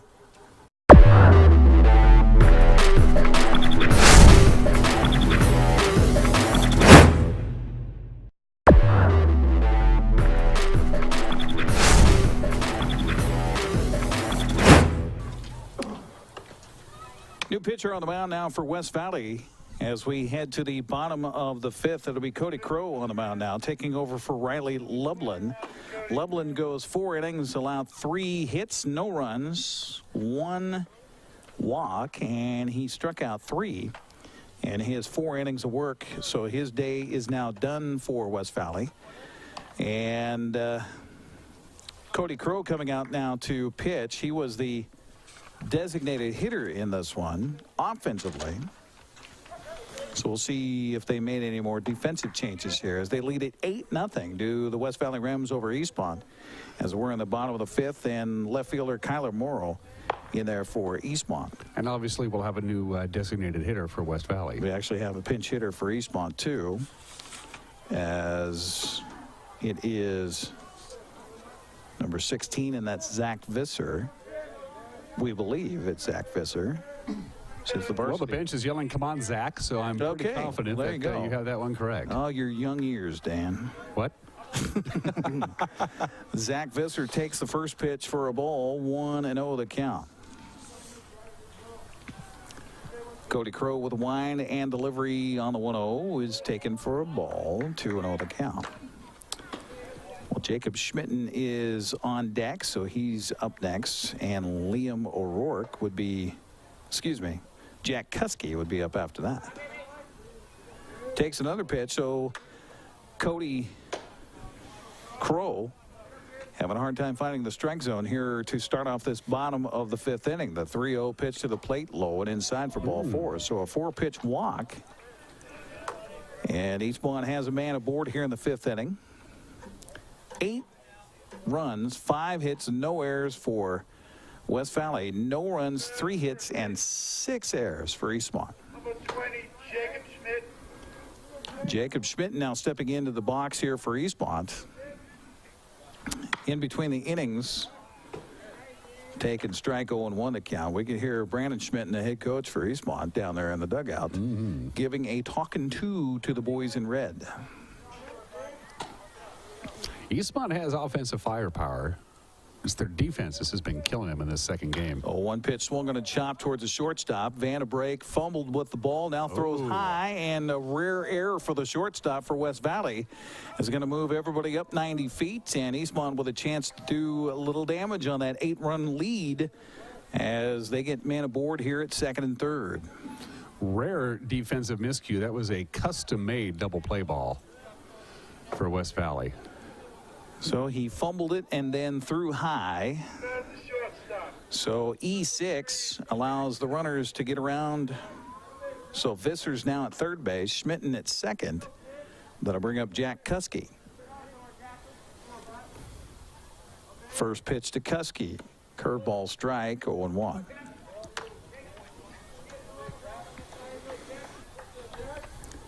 Wenatchee Wild fans, a reminder, we've got all 4 games of that series with Chilliwack coming up Sunday starting at noon right here on the NCW Life channel. We'll be back with live sports next Friday with soccer here at Eastmont. Grounder to the first baseman, gets past him, took an ugly hop. That's going to score 2 runs. And Eastmont cracks the board here with nobody out in the fifth inning. It's now 8-2. The new pitcher for West Valley, Mr. Crow, kind of serving him right over the plate there. I don't see a lot of speed, don't see a lot of motion in his pitches. Just kind of, I don't want to say lobbying it up there, but he's certainly serving up some pretty fat pitches.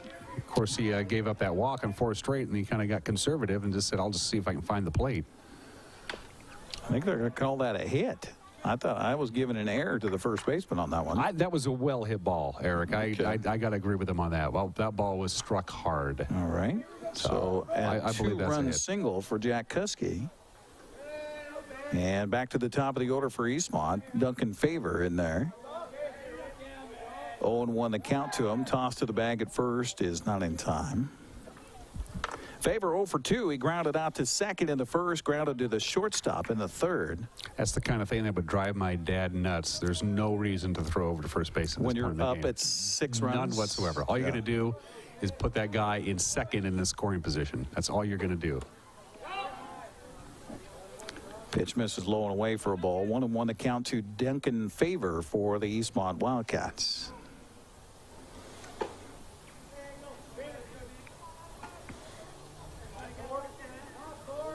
Little breeze blowing from center to right here at Eastmont's Dan White Field. This pitch misses low and away for ball 2. So Eastmont 2 runs in, nobody out here in the 5th. Trying to get back in this one. Trail it now 8-2.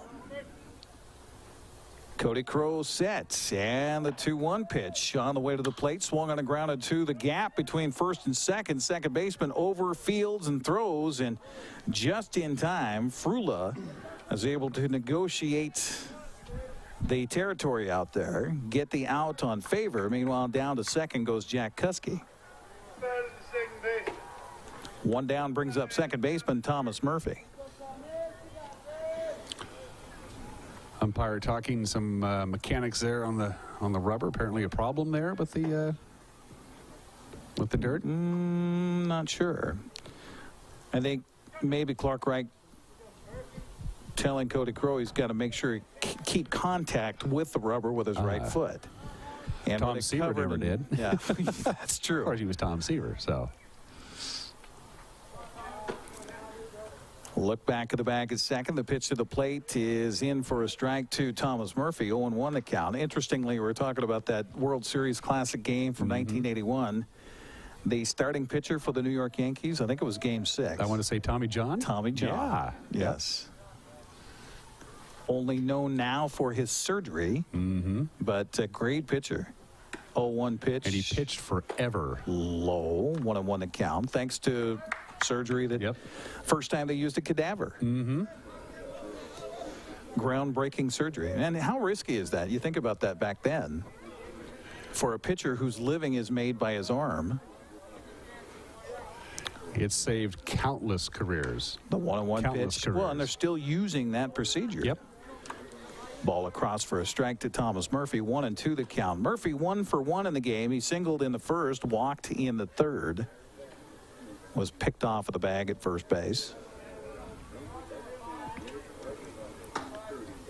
The 1-2 pitch by Crow to the plate, swung on and chopped towards the third baseman. He'll look back at second, then throw to first in time for the outs, and staying at second on the play is Jack Kuski. So 2 down for Eastmont here in the 5th. That'll bring up the catcher, Mitchell Tomlinson. But there you see the fundamentals again, Dan. Jake McCaffrey there at third base. Fields the ball first, does what he should do, looks the runner back.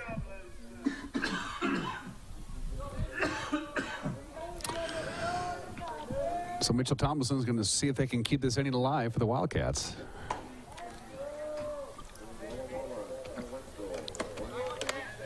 First pitch taken for a strike.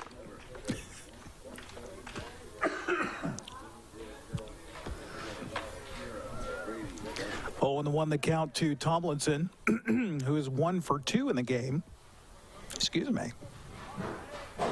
Spring.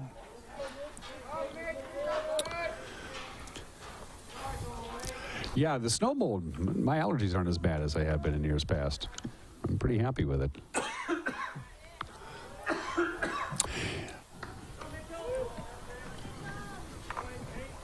Tomlinson took the second pitch for a ball. Evens the count to the ball and a strike as Cody Crow continues to work in relief here for West Valley. Eastmont finally able to break through on the scoreboard for the first time today. The 1-1 pitch is swung on a fly ball deep to left field. This one could be trouble. It is through the gap all the way back. Going to score a run easily and cruising into second base with a stand-up RBI double. Mitchell Tomlinson. It is 8-3. Chip away, chip away, chip away. Here comes the courtesy runner in for the Wildcats.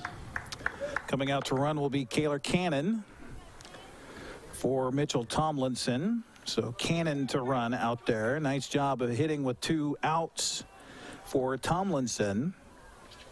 We mentioned he had 3 RBIs in the game Tuesday this week down at West Valley. Eastmont picking up the victory.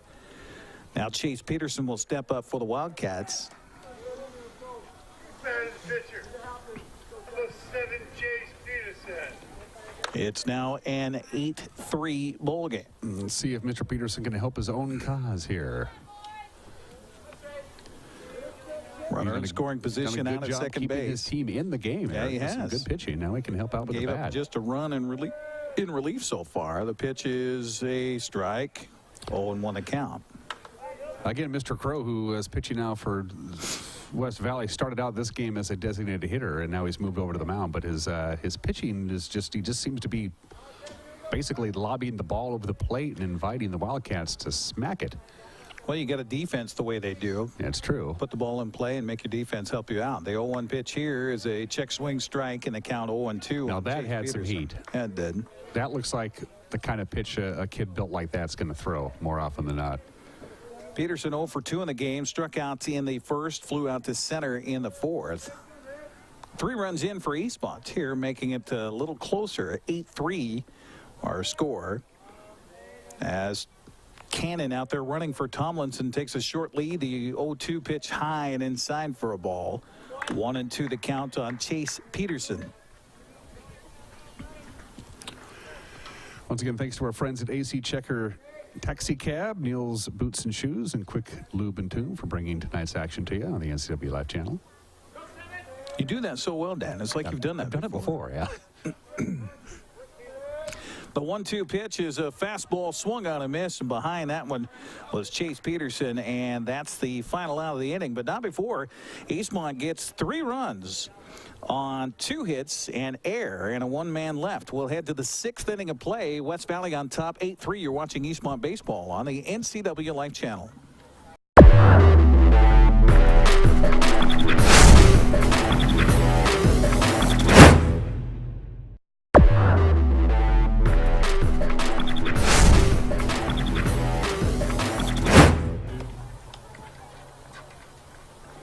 Well, some defensive changes here for the Eastmont Wildcats. Kyler Morrow is now taking over on the mound for Eastmont, the 4th pitcher of the ball game for the Wildcats. And give credit to Chase Peterson, who now goes back out to center field. Did a great job of doing what he could to keep it close, as West Valley leads it 8-3 now after a 3 spots in the bottom of the 5th. To the 6th we go. Spencer Bailey up here first for West Valley. Or is that Spencer Bailey? The pitch swung on and hit on a hop right through the gap between short and third. And that was a pinch hitter. So let me get you whom that was as we're looking at the defensive changes. There's been a lot of changes in this game, but it's hard to keep track of them, Eric. I don't know how you're doing it. So Jackson Finley. Second baseman number 4. That was number 12, I believe, for West Valley. So that would be Jackson Finley getting a base hit in his first plate appearance. So he's aboard at first base. That'll bring up Spencer Frula, and the pitch to the plate as he squares to bunt. Takes the pitch outside for ball 1, 1-0 the count. So Kyler Morrow taking over on the mound now for Eastmont after Chase Peterson went 3, allowing just 1 run on 3 hits. In relief for Eastmont. Pitch to the plate again, squaring to bunt was Frula, and the count runs to 2-0 on the second baseman for West Valley. Rams on top 8-3, but I'm sure that Coach Ryan Frula knows that high school baseball, anything can happen, and it seems can happen pretty quickly. Takes a pitch. We've seen it many times. 2-1 the count now on Spencer Frula. I think we're seeing a lot of defensive changes and pinch runners and courtesy runners and pinch hitters and everything. Again, there's no baseball next week for these teams. Everybody's on spring break, so there's no games to be played. Just a few practices here and there. Runner from first goes. The pitch is a line drive back to the pitcher. Knocks it down. Nice job. And he'll toss over to the bag at first. Meanwhile, Jackson Finley heads down to second base on the play. So 1-3 on the putout at first. That sounded almost like a wooden bat, didn't it? It did. The way it came off. It did. Well, we had a bat come apart for West Valley in this one already. Back to the top of the order for Eric Towsley, who is 1 for 3 in the game so far, has scored 2 of the 8 runs. And the delivery to the plate is in there for a strike. 0-1 the count. Here in the 6th, Kyler Morrow. Good job of knocking that ball down on a line drive right back to him. Thought maybe he was going to be able to squeeze that and get a double play out of it. The 0-1 pitch on the way to Towsley. Low. Nice stop by Tomlinson. Evens the count at 1 ball and 1 strike. You can head to our website, ncwlife.com. You can stream the games there. All of our broadcasts, in fact, you can stream on the web at ncwlife.com. The This pitch is a curveball missing inside for ball 2, 2-1 the count. That's also where you can get to our complete broadcast schedule for sports this spring. As you'll see, we cover baseball, obviously, lacrosse, and soccer right here on the NCW Life Channel. 2-1 pitch to Towsley. Look good. Maybe a little outside for ball 3. If you're not watching the NCW Live channel tomorrow afternoon at 3:09, we understand perfectly here. It's okay. That's Gonzaga basketball time on CBS. Yeah. We'll give credit to the network that has the NCAA Final Four, which is a registered trademark of the National Collegiate Athletic Association. So, yeah, if you're not watching the NCW Live channel tomorrow, we understand. We understand. It's at least at 3 o'clock. You can watch Wild Hockey at 1. There you go. 1 to 3, and then switch over to Gonzaga basketball. And, of course, Gonzaga gets the matinee. Right. So, which I prefer.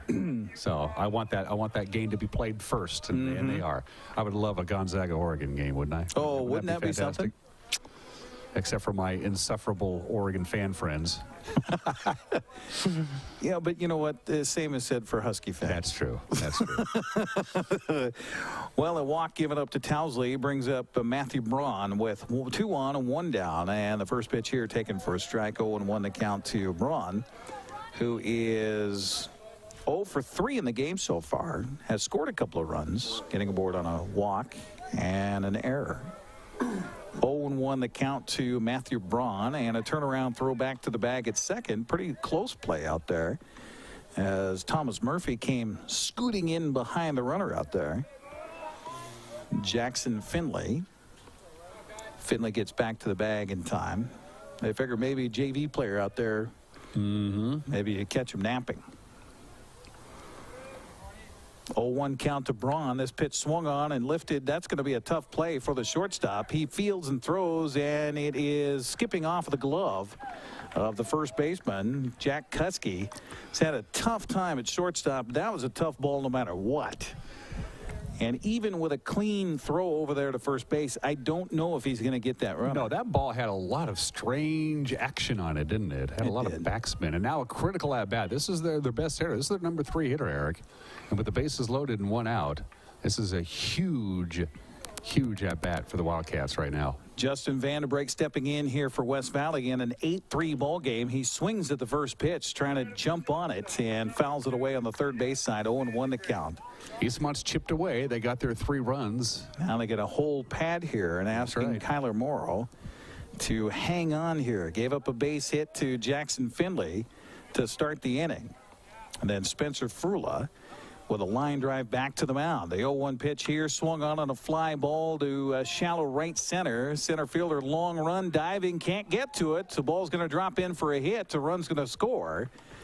And it's now 9-3 West Valley. That was in no man's land. That was a tough play. If there's any good news for Eastmont there, the runners had a hold to find out if the ball was being caught. So that limited the damage. So Finley comes home and scores on the play. Towsley moves up to third base. Braun to second. RBI single for Vandenbrake, and Cody Crow now steps up, the new pitcher for West Valley. Curveball's taken a little low for ball 1, 1-0 the count. Cody Crow 1 for 2 in the game with a 2-run single. He's walked twice and scored a run. Morrow ready, and here comes the 1-0 pitch on the way to the plate. Is a little high for ball 2. Again, it's going to take a mighty poke to knock one out of Dan White Field. It's 328 down both lines. It's a symmetrical ballpark, so it's pretty much like the old-fashioned cookie-cutter ballparks that Major League Baseball used to have. The 2-0 pitch on the way to the plate is low and inside for ball 3, so now he's got no room left here to wiggle, does Kyler Morrow. Towsley at third, Braun at second, Vandenbrake at first, and a 3-0 count, and the pitch is outside for ball 4, so another run will score. It's now 10-3 West Valley. Give an RBI to Cody Crow, his third now of the game, as Towsley scores. Braun to third, Vandenbrake to second, and that brings up first baseman Tanner Klein. Back-to-back left-handed hitters here for the Rams. And sometimes for those right-handed pitchers, especially youngsters on the mound for your baseball team, this pitch swung on and fouled away. That's more of a mental thing than it is anything else. Sometimes those left-handed batters just raise havoc with your cranium. And They did with me. I was a right-handed pitcher, but left-handed hitters could eat me up because they were supposed to, right? Yeah. In theory. Right. Well, they certainly did for me. 10 runs, 8 hits, 1 error for West Valley. 3 runs, 5 hits, 6 errors for Eastmont. And this pitch, curveball taken for a strike. 0-2 to count to Tanner Klein. Klein has back-to-back hits in his last 2 plate appearances in the 5th and the 4th. He's also scored a run in this one, as West Valley's on top 10-3. We got a courtesy runner now as Cody Crow's going to come out of the bag over there at first. Get a little more speed at first base, Eric. And again, West Valley's looking for that magical 10-run lead. Looks like Hitchcock over there to run for him at first base. And he looks substantially faster than Mr. Crow. Now, don't assume just on body style over there. The 1-2 pitch is a curve, misses just outside, and the count, a ball and 2 strikes. Yes, he may have less girth to carry from one base to the next, but don't assume that his muscle Well, I hardly structure is believe going that to the West carry Valley him coach is quickly. going to put in a slower guy. 1-2 pitch on the way, swung on and hit Oh, he hard, hit that but hard. foul. He hit that Down the right hard. field line. That's going to head over towards the That's the discus throw area. pit. Yeah. and the count stays at a ball and 2 strikes on Tanner Klein. Well, sun sinking to the west and just about disappearing behind the hills here. So the shadows now engulfing the stadium, and this line drive right to the bag at first. Nice double and play. that will be a double killing, and that will end the inning, but not before West Valley gets 2 runs on 2 hits, and 2 are left. We'll head to the bottom of the 6th. It is 10-3, West Valley on top. You're watching Eastmont Baseball on the NCW Life Channel.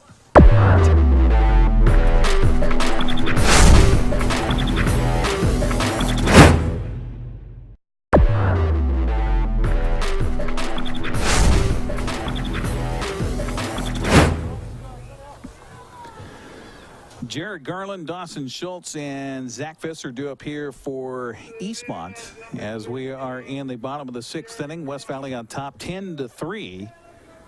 Wildcats got 3 runs in the bottom of the 5th, but then gave 2 right back to the Rams in the top of the 6th. And here we go to the bottom of, and the first pitch misses low and away to Jared Garland. 1-0 the count to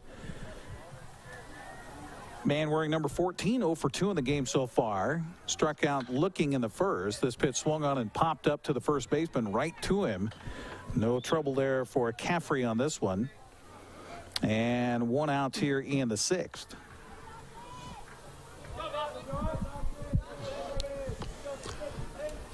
That'll bring up the third baseman for Eastmont, Dawson Schultz.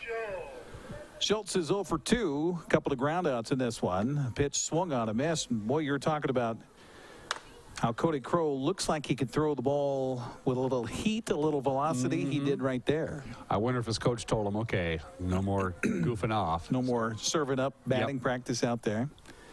The 0-1 pitch to the plate is a curve in for a strike, and the count quickly 0-2 on Schultz.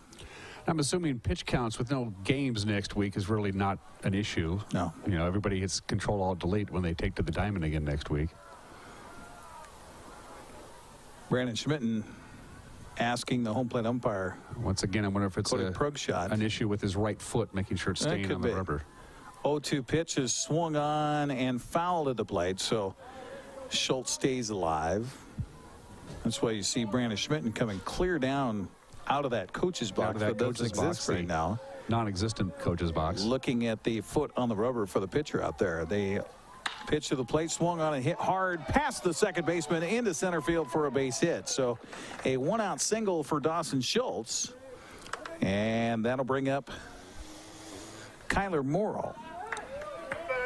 So interestingly, Zach Visser came in and hit for Morrill in the last plate appearance in the 5th, but now Morrill in to hit for himself. Yeah, I hope nobody uses this score sheet for anything more than fire starter once we're all said and done, because it's an ugly mess. That looks here. like a I don't know what your It looks like my scorecard pen looks broke, is what it looks like. It's like a Rorsch ink blot test is what that looks like. So Kyler Morrow in there for himself. And a toss to the bag at first, not in time, as Dawson Schultz gets back to the bag. Things got a little chillier there for you, Dan. Yeah, thanks to Lonnie for bringing me my sweatshirt. I appreciate it, Lonnie. In return, I will no longer flirt with your wife. 1-on-1 out here for Eastmont, and a strike taken to Kyler Morrow. 0-1 the count to the new pitcher now for the Eastmont Wildcats. Unless things get completely out of hand, I think we're done with pitching changes for this game for both teams, I would assume. You said something now. Foul at the plate, and the count goes to 0-2 on Morrow. Well, Eastmont is certainly not out of this game. I know it's 10-3 and it's late in the game, but Eastmont still has a very good chance of winning this. Just, you know, a couple of base runners, base hit, couple of base runners, base hit.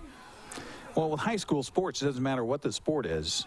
You know, that old momentum is a big thing when you got 15, 16, 17-year-olds, and that's a line drive right off the pitcher's leg, and there's no chance for anybody to get over to the bag at first, and just like that, Eastmont back-to-back base hits. And there we go. And here comes West Valley's coach to take a look-see. I thought that, yeah, hit him right in the right thigh.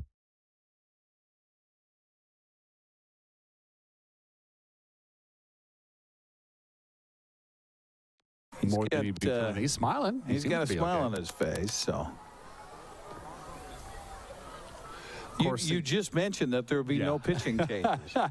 It should be pointed out that of course, is his power leg. That's the leg he's pushing off of. So we'll see if he can give him a couple of light tosses just to see if he can. Certainly, if he asks for it, the umpire is going to give him permission to throw a couple just to see if he can push off his leg. But he doesn't seem interested. God, tough kids. Yeah. I don't recall being that tough when I was 17 and 18.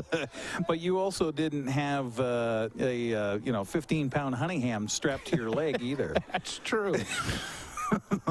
Jacob Schmidt now into the box here for Eastmont. Takes the first pitch for a strike, 0-1 the count. If that would have hit you in the thigh, it would have hit bone. Yeah. That's all there is to it.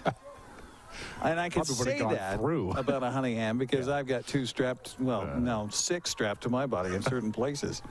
So 0-1 the count to Schmidt here with 2 on for Eastmont. 1 down here in the 6th, and a swing and a miss. That was an off-speed pitch. 0-2 the count to Schmitten. I think he started to swing at that before Mr. Crow had released the ball. Runner at second is Dawson Schultz. Runner at first, Kyler Morrow. 0-2 the count on Jacob Schmitten. He's 0 for 2 in the game so far. Looking for his first hit of the day. The pitch to him swung on and missed. The ball got away from the catcher and out with a runner at first base. Yet another off-speed pitch, too. Schmitten. He looked overmatched on that at-bat, didn't he? He did. Kind of guessing there, not seeing the ball and swinging where the ball is, just kind of guessing. So 2 outs here in the 6th for Eastmont, and that'll bring up Jack Kuski.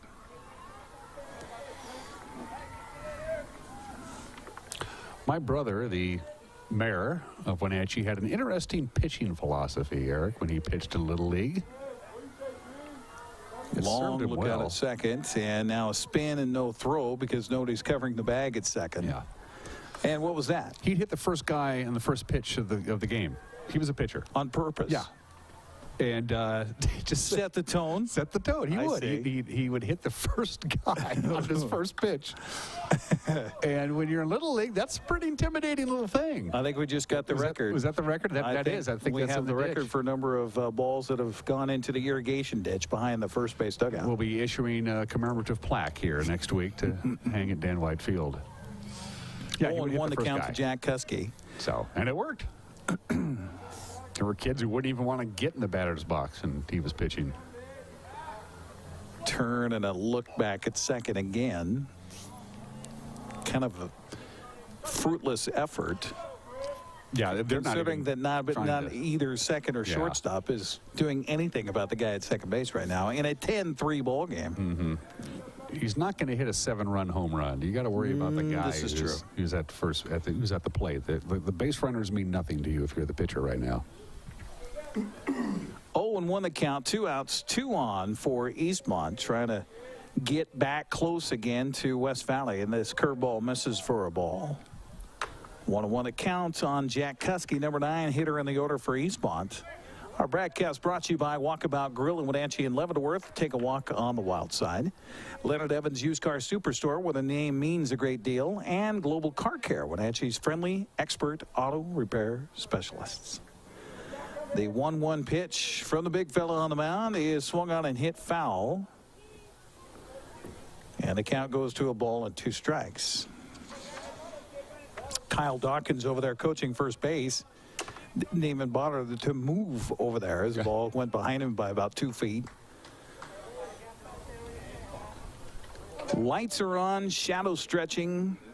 Ending of a gorgeous day here in the Wenatchee Valley. Final day of March 2017. A 1-2 pitch is swung on a chop back over the mound, and the shortstop Vanderbreak will fumble it, and now a toss back to the bag at third. Ball gets past him. Jumping up and running home is Dawson Schultz. He will score on the play, and it had been such a great day for the shortstop Justin Vanderbreak, but a couple of errors here late, and Eastmont still alive, and now it's a 10-4 ball game. I think he was just a little confused about how many outs there were. All he had to do was throw to first, custom made, just an easy 6-3. But I honestly think he kind of was confused to how many. Did he have to go to second? Well, I think he thought about going to second, but as he looked up while he was gathering up the ball, there was nobody covering the bag there. Yeah. So then he realized, oh, geez, I need to go to first. Well, by then he dropped the ball, tried to throw over to third, and threw the ball away. Just what the Wildcats needed, though. So runners now at second and third as Duncan Favors steps in, takes the first pitch for a strike, 0-1 the count. Duncan, 3 groundouts in this one. 2 to the second baseman and 1 to the shortstop.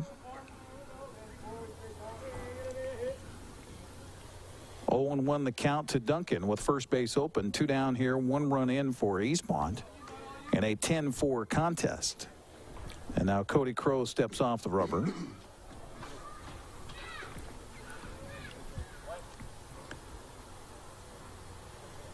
Duncan Favor chewing mightily on that piece of gum there as he's in the left-handed batter's box, and the 0-1 pitch to him swung on and lifted into center field. This one might drop down. It is caught out there by the center fielder, Bailey. My, oh my, that is a web gem for sure, and that saved 2 runs. Yeah.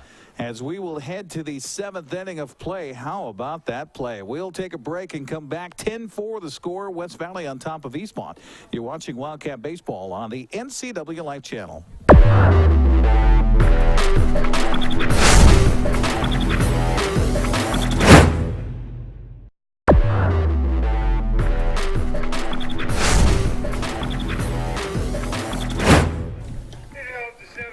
To the 7th inning we go, and 10-4 the score. West Valley on top.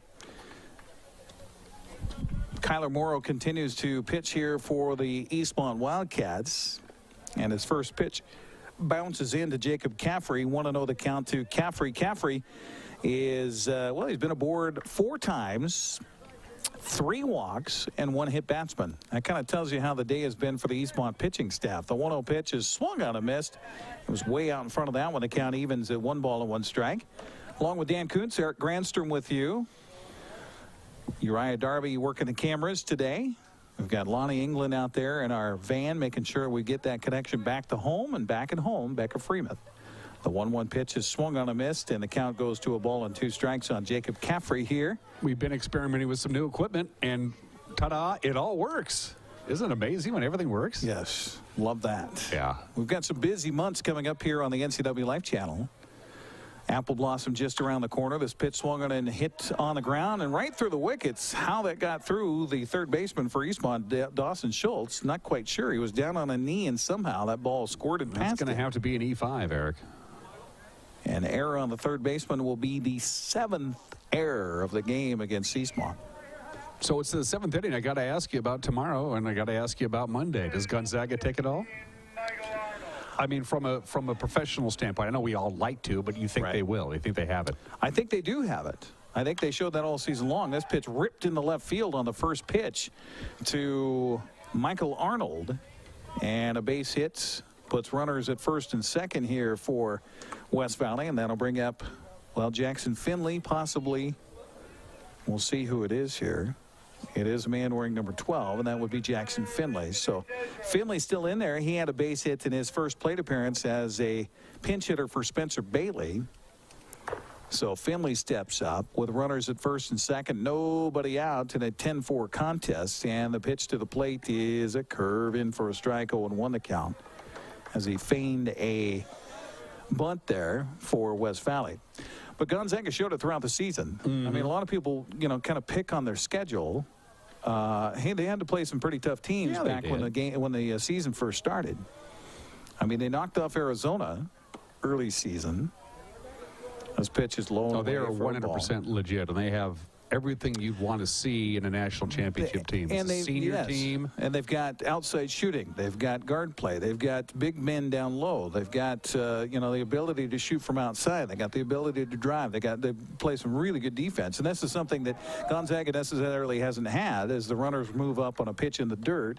So the wild pitch moves the runners up 90 feet. And perhaps most importantly, they win when they're not playing their best. Yes. And they already had that game. That game came earlier in the tournament. Mm-hmm. The Northwestern game comes to mind. Right. And they've, unlike all the other teams for Gonzaga that have come to the Sweet 16 or the Elite Eight, they have probably the best defensive squad they've had. Yeah. In any of these tournament That's runs. what Dan Dickhouse said the other day on ESPN. He said it's the defense that's made the big difference. Mm-hmm. And the fact that they're finally in. They're finally in the Final Four. Yeah. I think they're going to do it. 1-2 pitch to the plate, swung on and popped up in shallow right center. Tough play. It's going to drop in for a base hit. The run's going to score. The right fielder, O'Rourke, comes up with a baseball, but that just falls in no man's land. It's been kind of that day for the Eastmont Wildcats. Give an RBI to Jackson Finley on the bloop single as Caffrey comes home to score on the play. Arnold winds up down at third base, and that'll bring up the second baseman, Spencer Frula. Frula looking for his first hit of the day. It's now 11-4, West Valley on top. Pitch to the plate, way outside, and a snap throw down to first. Dangerous throw down there, but a nice job by Schmitten to come off the bag and field it. And they count 1-0 on Spencer Frula. There are no cheap outs with this West Valley team. No, they're going to make you absolutely work for every single one. The 1-0 pitch to the plate, swung on a fly ball to center field. Back a couple of steps and to his left is Peterson. Makes the catch for the out, and another run's going to score. It's now 12-4, West Valley on top. So a sac fly for Frula and an RBI. 2 down here for West Valley. No, 1 out, I should say. Little coaching moment there for West Valley. The runner tagged up and had scored easily, but he slid into home plate, which was not necessary. And that is the next batter's responsibility. Yeah. The batter who is on deck needs to tell the runner coming in from third whether he needs to slide or not, and he did not. Pitch to Towsley goes way outside all the way to the backstop, and Tomlinson frustratingly grabs that and snaps a throw back to his pitcher, Kyler Morrow. It's been a long day for Tomlinson back behind the plate, especially in this game, as it's now 12-4. And as a catcher, you know how fatiguing that position can be.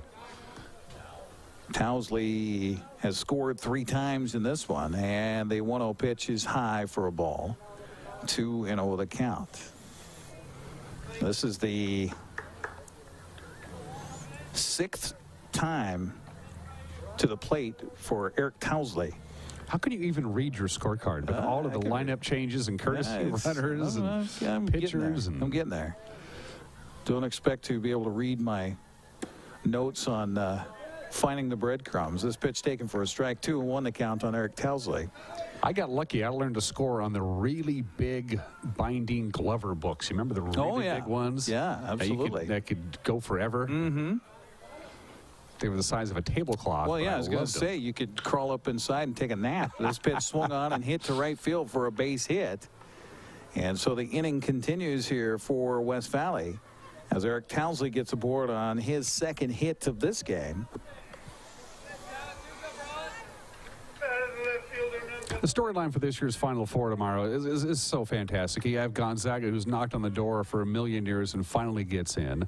You have South Carolina, who wasn't even on the basketball map, making their first appearance in the Final Four. You have Oregon, who won the first ever NCAA tournament title in 1939 and then fell off the edge of the earth.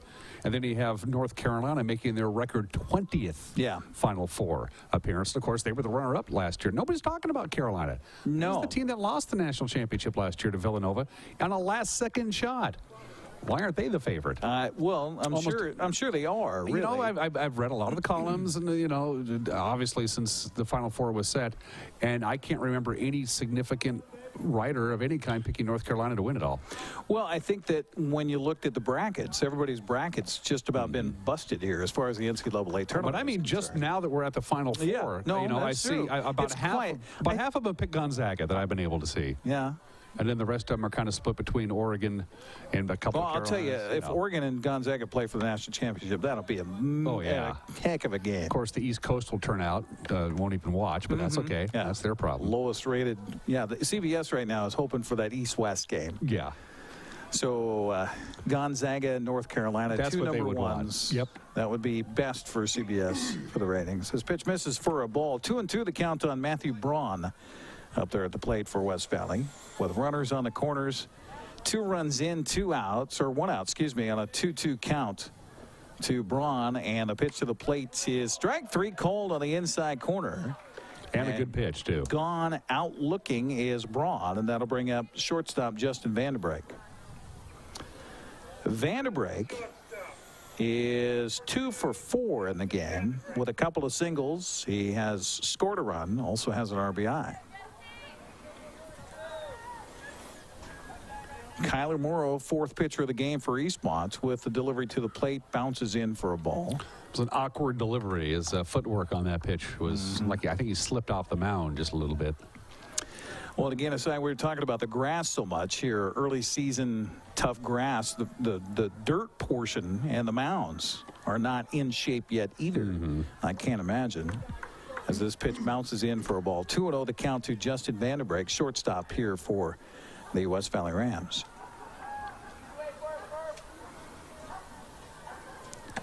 .20 pitch misses high for ball 3. Lot of walks in this one. I'm torn between a Gonzaga Oregon or a Gonzaga North Carolina, because if it's Gonzaga North Carolina, 90% of America will be cheering for the Zags. This is true. So another walk given up here by the Eastmont pitching staff. I was just doing the math on the walks. That is the 14th walk of holy this game. Moly.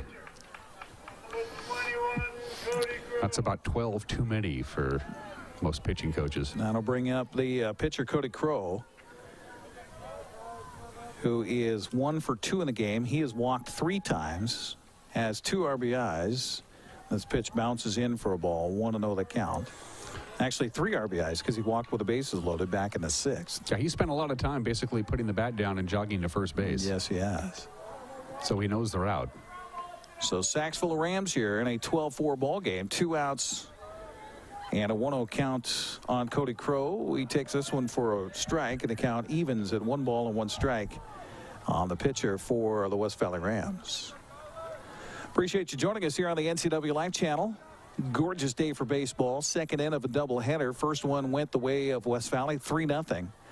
Second game here in West Valley's control as well, 12-4 as that pitch misses for a ball. 2-1 the count on Cody Crow. Eric Grandstrom along with Dan Kuntz here on the broadcast. We've got Uriah Darby handling camera work, Lonnie England doing our engineering here on site, and our producer engineer back at the studios is Becca Freeman. The 2-1 pitch on the way to the plate, swung on and chopped slowly to the right side of the infield. Second baseman over, going to have to throw to the pitcher covering. Nice job by Kyler Morrow to get over there and cover on the throw from Thomas Murphy, and that'll do it here for West Valley. But they do get 2 runs and now lead it 12-4 as we head to the bottom of the 7th. You're watching Eastmont Baseball on the NCW Live Channel.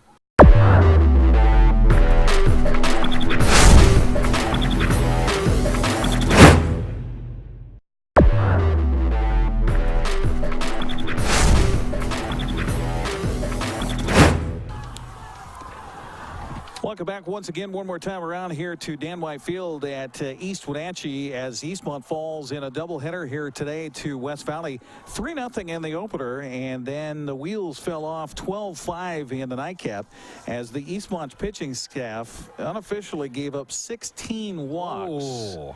Ouch. In the second game of the Twin Bill here today, and 16 walks and 7 errors. You're never going to win a ball game if you have that. What sunk the Wildcats in that second game was that 5-run fifth inning for West Valley, because I think every run but 2 were unearned. By that time, it was 7-0. 5-run second inning, actually. 5-run second, that's right, yeah. 5-run second inning, and I think at that point, when it got to 7-0, we realized that I think every run except one was on an unearned run. Right. You dig yourself that kind of hole by making mistakes. Well, they had 7 runs on the board without a single hit. Yeah. That's just going to kill you. It just undermines your chances from the beginning. Give the Wildcats credit. They came back. They scored. They didn't give up.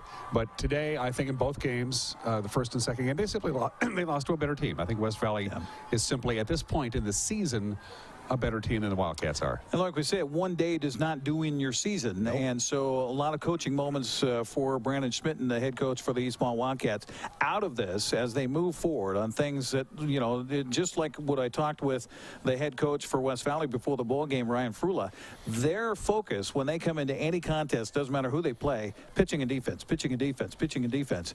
I think that's something that Coach Schmitten can take away from this one as far as the Eastmont Wildcats as they try to progress in the future.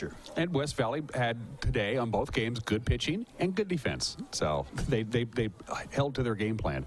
But both schools are now going into spring break, probably well-deserved. We all deserve a spring break because we haven't. And actually spring-like weather, which was gorgeous here today. Which we're actually doing. So I had a great time, Eric. Thanks for inviting me up there. Absolutely. Super-duper thanks to Lonnie England out there in the van. Who did just masterful job today. Yeah, so we have more sports coming up this weekend on the tape delay with the Wenatchee Wild tomorrow at noon, and then or 1 o'clock tomorrow, and then of course the big quadruple. We'll have the whole entire Mainland Division Series with Chilliwack coming up Sunday at noon. We'll be back live with soccer coming up from Eastmont next Friday, and of course more baseball as the season progresses, and lacrosse as well right here on the NCW Life Channel. Thanks again to our whole broadcast crew today, to Dan Kuntz for joining me up here in the booth, along with Uriah Darby on cameras, to Lonnie England running the van, and to Tucker Wagner and Becca Freeman back in the studios, our producer engineers. Thank you very much for joining us. Again, our final score is here today as West Valley takes the opener 3-0. They win the nightcap 12-5 and sweep aside the Eastmont Wildcats. You've been watching Eastmont Baseball here today on the NCW Life Channel. Have a good night, everybody. Go Zags.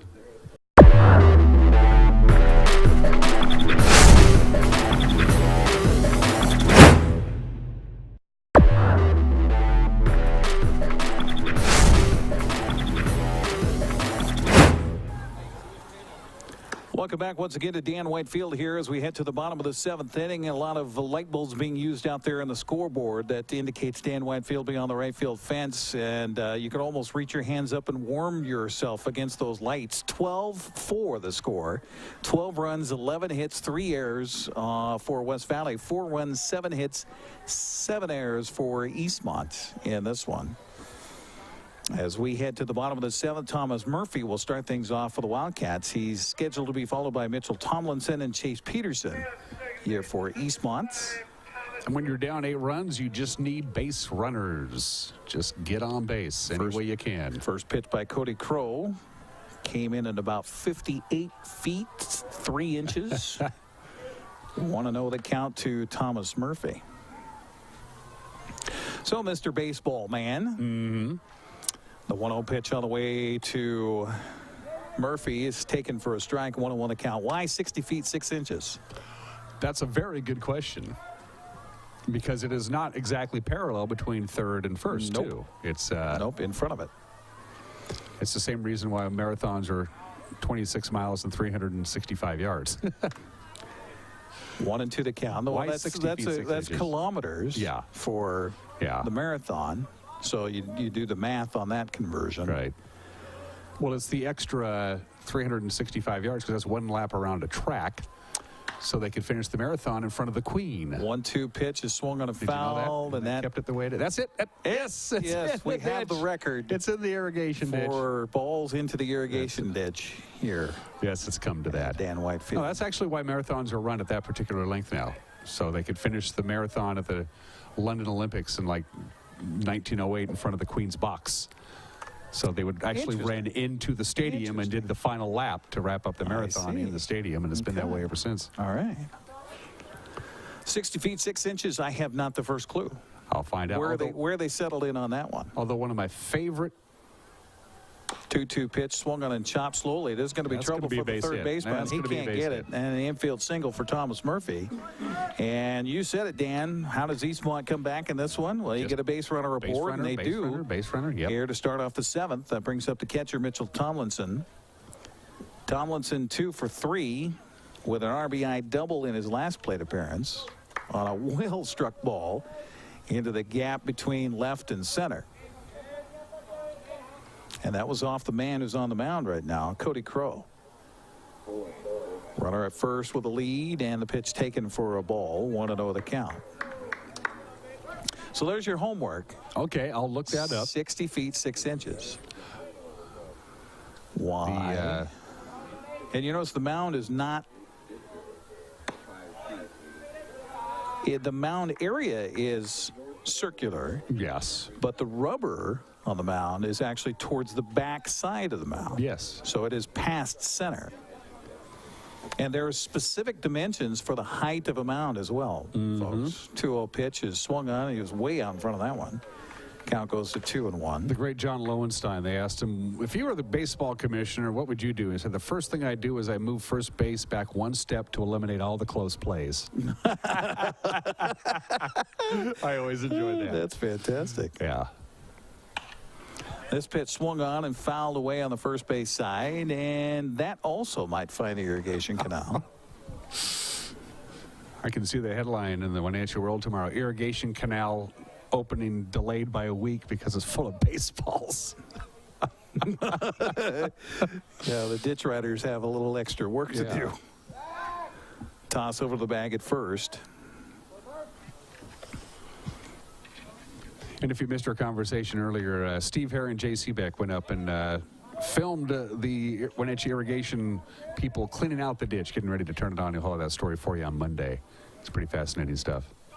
Another toss to the bag, and again, why you're tossing over to the bag at first? It makes no sense at this point in the game. I'm not sure. And it's also just making your arm a little bit tired. We used to keep track of how many times you threw over to first base or any other base. This pitch swung on and hit down the left field line. That's going to be extra bases. Rounding second, heading for third is Thomas Murphy. They're going to hold him there on a stand-up double for Mitchell Tomlinson. So back-to-back doubles for Tomlinson in his last two plate appearances. Eastmont with a little something cooking here in the bottom of the 7th. Here comes a courtesy runner, gets some speed into the game, and they are hitting Mr. Crow. They are hitting him. He's back to throwing BP again, Eric. So coming in to run is again Cannon, I believe, out there at second base. It is. And that brings up Chase Peterson. Yeah, the first pitch to Peterson is a check swing. He did not go around. Takes it low for ball 1. Trying to see here. I looked it up real quick online. See if I you're can, trying to see why it's 60 see if I feet, can do 6 the inches? 60 feet 6 inch answer for you here. Mentioned something 1888 here. Pitch taken for a strike, 1-1 the count. I think the answer is because I said so. So in 1888, overhand pitching was allowed for the first time, and that gave the pitchers a big advantage since they were throwing a lot harder at a 50-foot distance. To balance the pitchers and batters, National League voted 9-2 on March 7th, 1893 to move the pitcher back to the current distance of 60 feet 6 inches. Prior to 1888, pitchers were just 50 feet from the batter, but this was balanced by the requirement to pitch underhanded. But still, why 60 feet 6 inches? is the key. I think, well, let's continue to read here. Oh. Meanwhile, it's a 1-2 Meanwhile, count. there's a baseball game. Yeah, Chase Peterson at the plate here for Eastmont.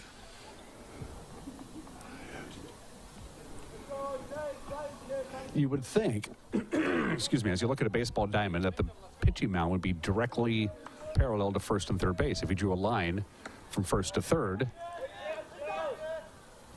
Pitch was in the dirt, and so K2-3 on the out on Chase Peterson.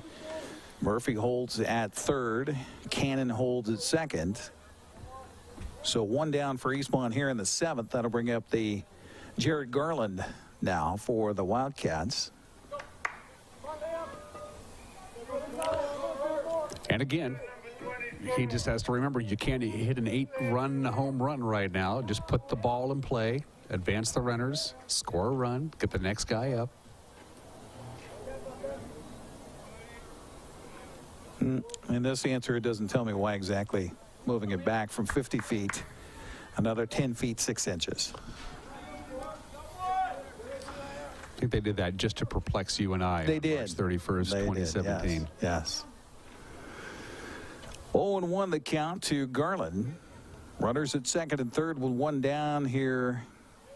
And the pitch swung on a foul back into the screen behind home plate. 0-2 the count on Jared Garland. Dawson Schultz hoping for a shot. Waiting on deck here for Eastmont.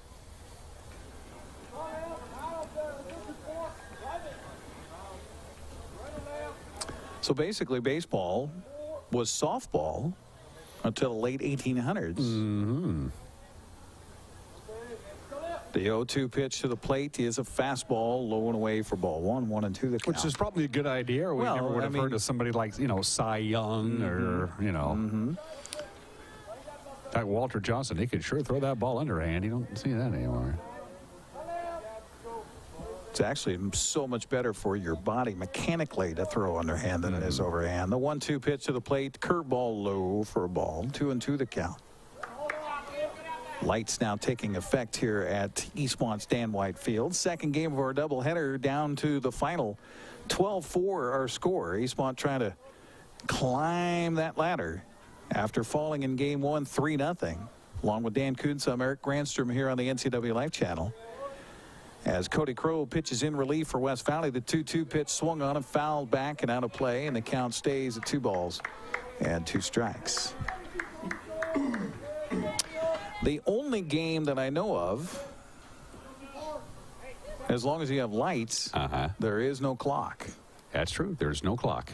Of course, it's also one of the few games where the defense has possession of the ball. Right. 2-2 the count, and the pitch to the plate swung on and lifted in the air to right field.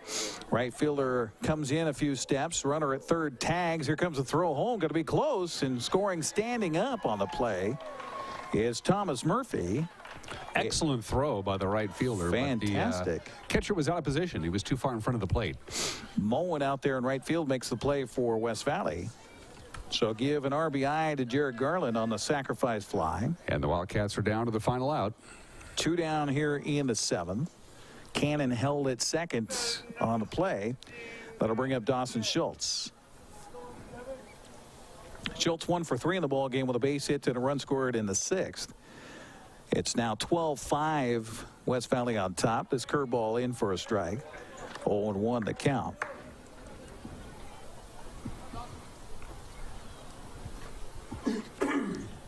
One on for Eastmont here with 2 down in the bottom of the 7th. Trailing at 12-5, and the 0-1 pitch from Cody Crow to the plate swung on and hit off of the foot of the batter, and this time they do catch it as it's a foul ball, dead ball. 0-2 the count on Dawson Schultz. If you've never hit a ball off of your foot, I liken it to if you've got a 4-poster bed at home, picking up one corner of the bed as high as you possibly can and just dropping it on your toe. That's about right. The 0-2 pitch is a curveball low. 1-2 the count to Dawson Schultz. Yes, it hurts. It hurts. I don't care who you are. I don't care what kind of shoes you have. The instep also hurts. Oh, You get it right off the instep of your foot. That's a stinger. Well, Well, imagine how much it hurts just to stub your toe on the chair. This pitch is in the dirt outside, and scampering down to third on the play is Cannon. Good aggressive running there. On a wild pitch, and the count even now to Schultz, 2 balls and 2 strikes. So here's a chance for Dawson. Pick up an RBI. Keep the game alive. 12 runs, 11 hits, 3 errors for West Valley. 5 runs, 9 hits, and 7 errors for Eastmont. Boy, you just take away even half the errors. Yeah, and it's a different game. A 2-2 pitch to the plate, swung on a fly ball to center field. This could do it. Spencer Bailey over to his left, and he will make the catch, and that will be the final out of the ball game as West Valley wins it by a score of 12-5 over Eastmont here tonight. So they get the sweep of the doubleheader, winning the first game by a score of 3-0. We'll take a break and come back and wrap it up here from Dan White Field. Again, West Valley with the win on both ends of the twin bill. We'll come back with a wrap up right after this timeout.